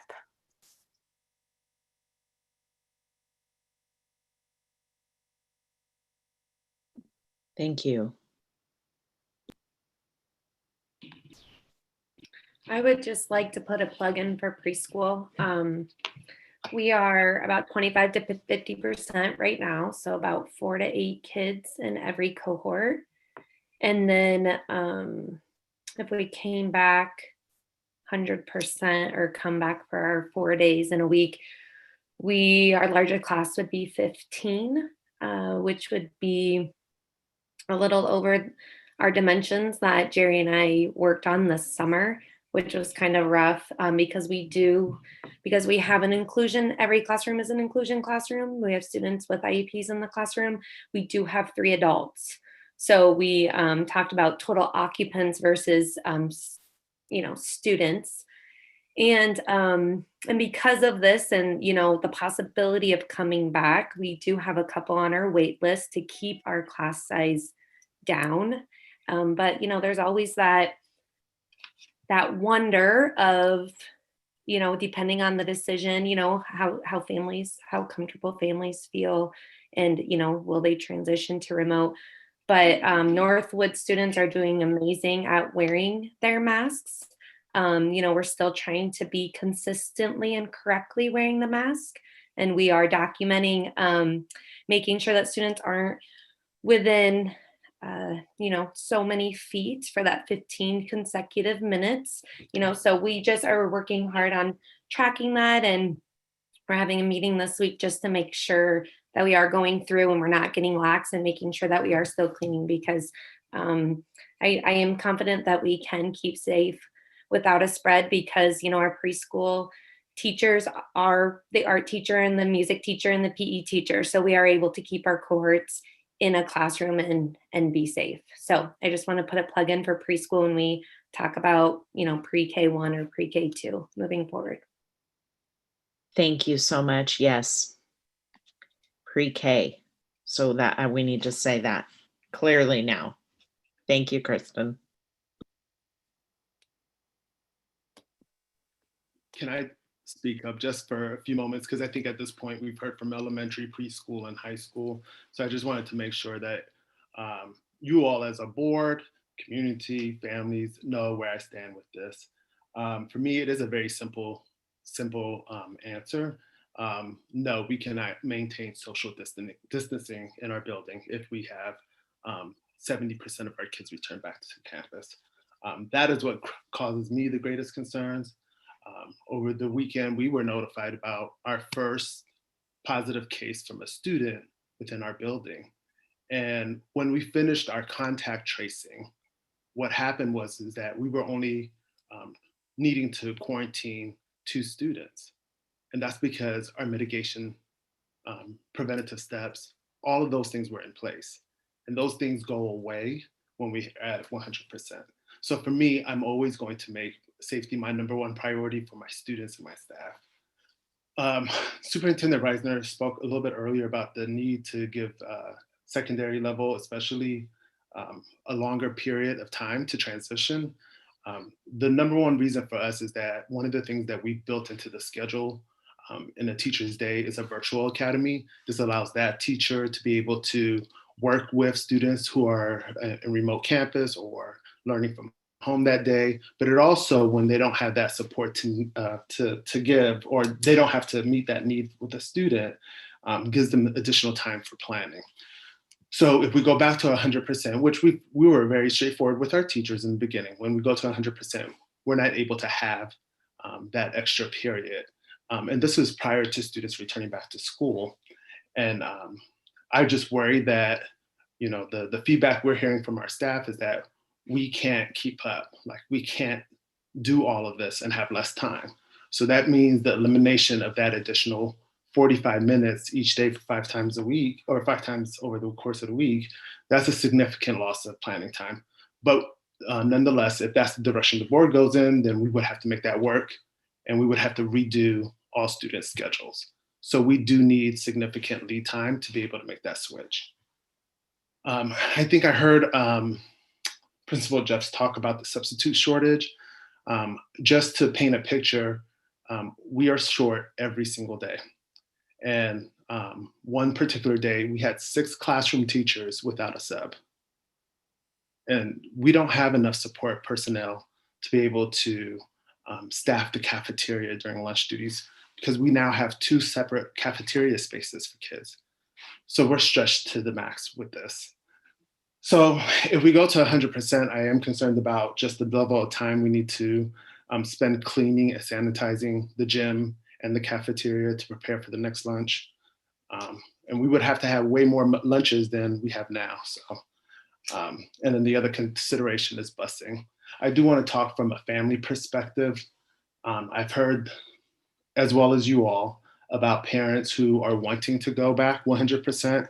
I hear them, but I also hear from parents who are in the hybrid who said, when the decision is made to go 100%, we're going remote. So you're gonna get it both ways. What I'm most concerned about is those that we had in, hybrid remote, that were not engaging, that were the most at risk. And we put a lot of effort in convincing them that it was safe enough to come back to school. And after we sent out that email over the weekend, those very families decided they're going back to remote because they can't afford the health care to get if one of their children or loved ones get ill. That's who I'm concerned about, right?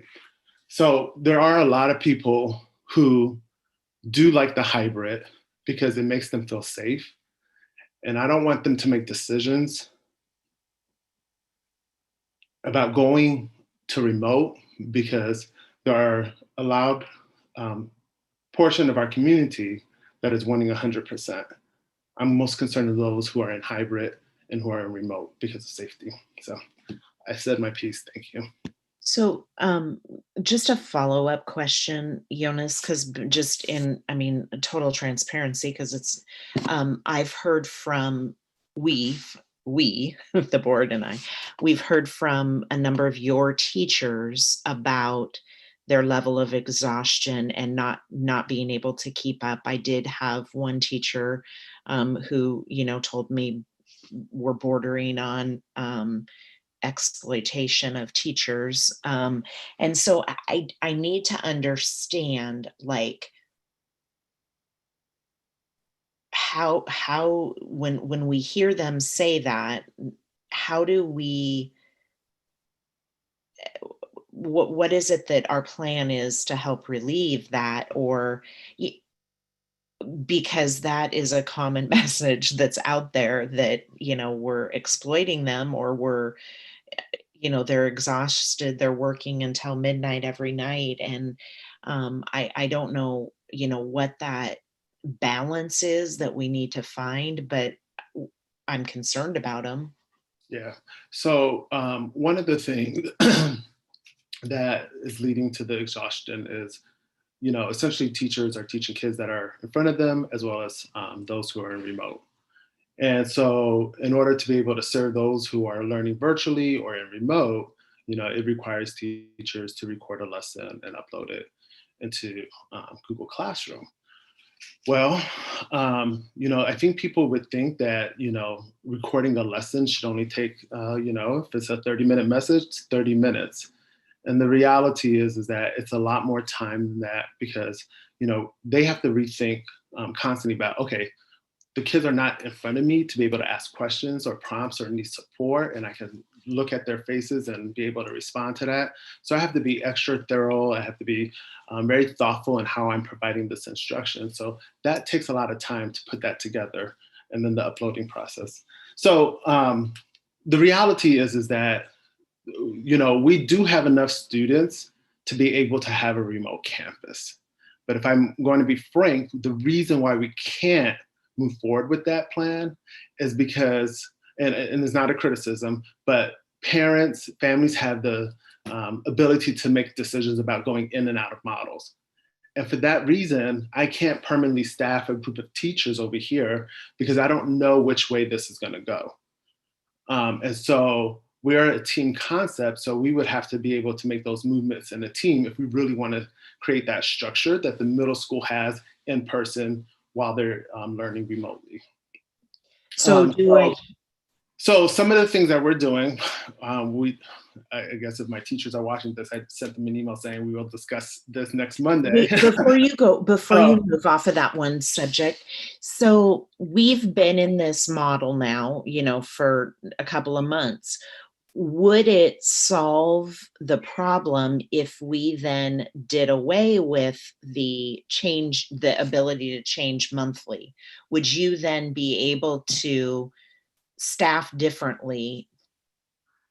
Is that what I heard? So if you say, hey, you have to make a commitment and you're stuck, if you're committed to this for the remainder of the semester, absolutely. We can absolutely do it. Now, that comes with the caveat that student schedules will be changed. And so that means that teachers that they had prior might not be their teacher anymore. So that does come at that. But in terms of stability and workload, to be able to staff a remote campus and a campus at school, absolutely. That would be the one thing that I would need to be able to move forward. That's really helpful. Thank you. I'm really glad that you... Before we pass that, could you clarify, if we did that, would it be only if you choose remote campus, you have to stay, but we would still allow people that were in hybrid or whatever model we might be in to choose to go to remote campus if they didn't feel safe in that environment, if they had something come up with their family? Or would it be really you choose one or the other for the entire semester? Well, I will tell you that we would be able to staff it appropriately if we had where you cannot decide to go from remote to in person. So Because Okay. if remote campus, you know, if we add kids there, we're not adding them to a physical space. So I'm not worried about social distancing. So we could have a little bit more in the virtual option than we would. Great. I just wanted to clarify that because I'd be comfortable with locking the one direction, but really not the other direction. I think we should always allow people to go to remote. Yeah. I had a quick question too. So are you talking about a remote campus? Is it just the kids who have chosen 100% remote? Or are you talking about the kids who are also in hybrid for the days that they're remote? No, it would be just those who are in remote campus. Because my understanding from some teachers that I've heard is that it's the difficulty for those who have hybrid. So they're teaching kids in class, but at the same time teaching the kids who are at home those days. And that's causing a lot of the time commitments and trying to deliver two types of formats to kids on the same days. So how does that get corrected? So it won't. So in the 50% model, you're with the hybrid. I mean, that's a situation that we couldn't really, if we take the kids that are at home half the time and put them in the remote campus, that won't solve the problem. So I would say that for the remote campus, I think the biggest difference in time is going to be the amount of feedback teachers have to give. So right now, as a secondary teacher, you know, if you give out an assignment, there's 130 pieces of papers that are in front of you that you have to provide feedback on. By chunking off a significant number or a third of those kids, that's a third less of papers you have to go through and provide feedback. And it's different from, you know, depending on the content area. You know, think about literacy teachers who have papers that they're asking them to. So it's just, you know, the amount of feedback that it needs and you know, how in-depth you go with the feedback. So, all right, thanks. Mm-hmm. Yeah, I'm glad that you mentioned that, Mr. Michael, because that's a question that I've had at the secondary level in general. I know that we are looking at, you know, providing relief to teachers through a return to face-to-face. And it seems, I have students at the high school and elementary levels. It seems that would only be a relief for the elementary level because the teachers that I've talked to at the high school, they are teaching my remote students and they're teaching in-person students, and switching to face-to-face isn't going to change that for those teachers.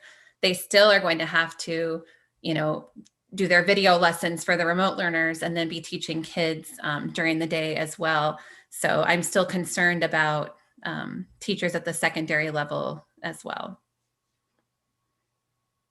Actually, most of the teachers I've talked to about that specific situation, when you bring cohorts A and B together, the amount of shifting they have to do decreases because then they're only shifting for those kids who are remote. But on the contrary to that, a lot of the parents who will have students who are full remote are very anxious about not having that tether with kids also being virtual one set of days, so that they feel like they'll get less Google Meets or less instruction if both cohort A and B becomes one and is in the full 1%. But that's what our teachers, for by and large, that's what our teachers prefer, because they feel like there's less shifting in that process because there's 3 groups, not 2, if we're coming back 100% face to face. And right now they're bridging 3 different groups with 3 different needs and focus. Dr. Nyberg, would there be any opportunity, maybe you all have talked about this and I don't want to get in the weeds, but would there be an opportunity to, I appreciate we're talking about this teacher load because we've heard it, right? And we're all worried about, I'm worried about you as administrators. I'm also worried about our teachers, right? So Superintendent Reisner, would you ever consider a 4-day-a-week where you have all the kids there, but then that allows that 5th day for those secondary teachers like Dr. Nyberg's talking about to be able to provide that? Would that ever be something that you would bring forward in a recommendation? And maybe this is so on the spot that you need time to think through it. We don't have the hours because we shortened our school day this year? No, yeah, I know. I mean, so she said that we have these 3 different groups that secondary is having to work with. And so if you combine the 2, if you're 100% face-to-face, then you still have to provide the time for those teachers to deal with the 100% remote. I wondered if you would ever give them a day. So if you went Monday, Tuesday, Thursday, Friday, everybody in, but Wednesdays gave that day for the remote learning. We can't, because we don't have enough. It wouldn't, wait, okay, maybe I'm not understanding the question right. No, you're saying the right thing. We got to have 1080, and you've got to have 50% of your students over a 2-week period. You have to have 50% face-to-face. So we wouldn't be able to meet the 1080. Yeah, that suggestion would meet the 50%, but we don't have enough hours in our contracted time with teachers in order to accomplish that. We'd have to extend teachers' contract in order to do that, and I don't know how that's possible. And the reason we're tight on the 1080 is because we shortened the school day to give teachers a little more plan time. So that's why we're tight on the 1080. So I want to just make sure I'm making this clear. So it's not a possibility to have at our secondary to have our kids be face-to-face Monday, Tuesday, Thursday, Friday, but remote on a Wednesday. I'm just throwing that out there to provide that opportunity for secondary who are balancing remote and face-to-face. That might be. Okay, let me think through that. I'm clearly not articulating this well because you're all looking at me. Like the first time you said it, I thought you were asking something different, but no. That would be, but now okay. So that means pulling back all students face-to-face?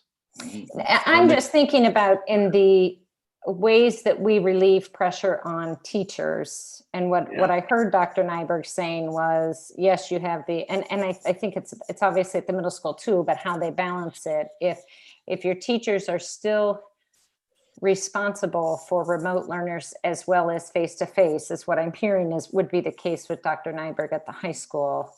Would that be an option to provide if you made a recommendation for secondary going full face-to-face, but only 4 days of the week, so they had that 5th day to balance all of their remote instruction?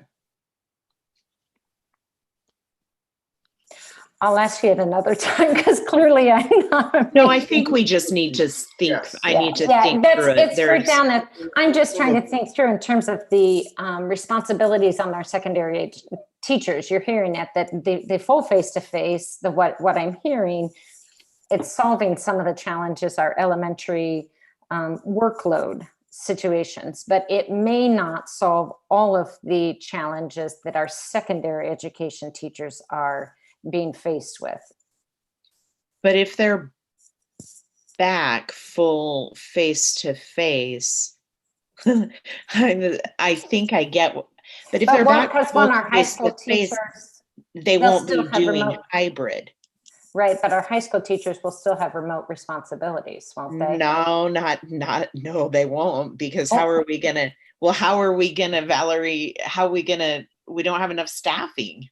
So we're looking right now at Edgenuity staffing. So, I mean, there's a lot that has to be worked through for that, but we can't go out and hire 12 teachers.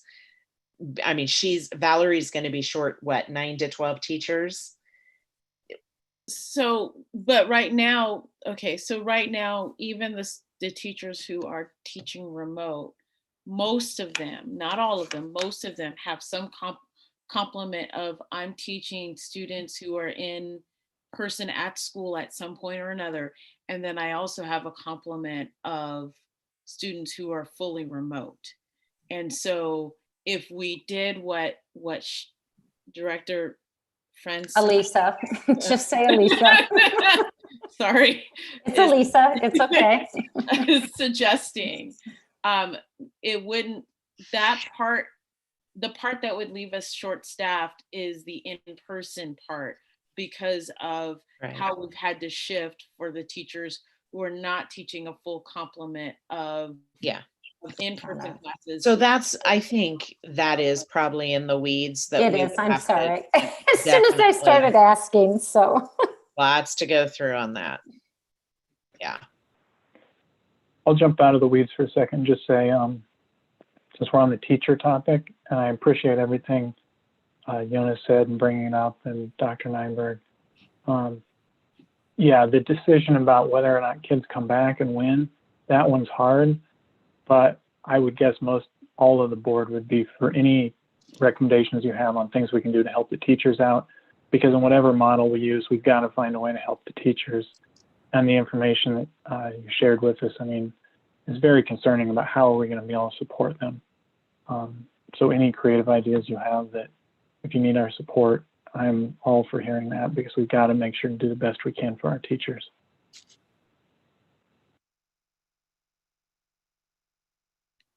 All right, I think we shared all our information we needed to share, so. So Superintendent Reisner, if you were to bring us a recommendation, do you have any thoughts on when you would want to bring that recommendation? What would be the thoughts? Could I talk to Dr. Arnold tomorrow and kind of look at the metrics and what might be the right time to bring that? I mean, I would think this week would make sense to me. If we continue to see that same thing we're seeing right now. But if I could talk to her and then maybe send something out to the board with a time frame, just because I didn't have a chance to talk to her before the meeting. And I kind of want to get, I need to get her input on that piece of it. Sounds good. So the board will wait to hear from Superintendent Reisner on when, sounds like possibly this week, but she'll talk to Dr. Arnold and get back to us on when you might want to pull us together again to look at a recommendation. Okay. I would anticipate this week. Okay. Just to make that clear, Okay. Okay, great. So we will wait and watch. Probably tomorrow we will have an announcement of when we can get together yet this week to entertain a recommendation from you. Okay. Are there any parting comments from any of our board members? I do want to thank all of our staff for being with us. I really appreciate hearing from all of you your willingness to be vulnerable and share with us how it really is going in your day-to-day work, and certainly want to extend our appreciation to all of you, because we know that you are working incredibly hard. You always do, but in a global pandemic, you work even harder. And so I know I speak on behalf of the board, thanking you for hanging with us in this late hour to discuss this, and really appreciating your willingness to be open and honest with us. I will entertain a motion to adjourn. I move we adjourn. So moved. Second. Moved by Perez, seconded by Beerbaum. All those in favor indicate by saying aye. Aye. Aye. Opposed, Aye. nay. Opposed, nay. Passes 7-0. Thank you very much, everyone. Have a good evening. Thanks, everybody. Good night. Thank you. Bye. Thank you. All right.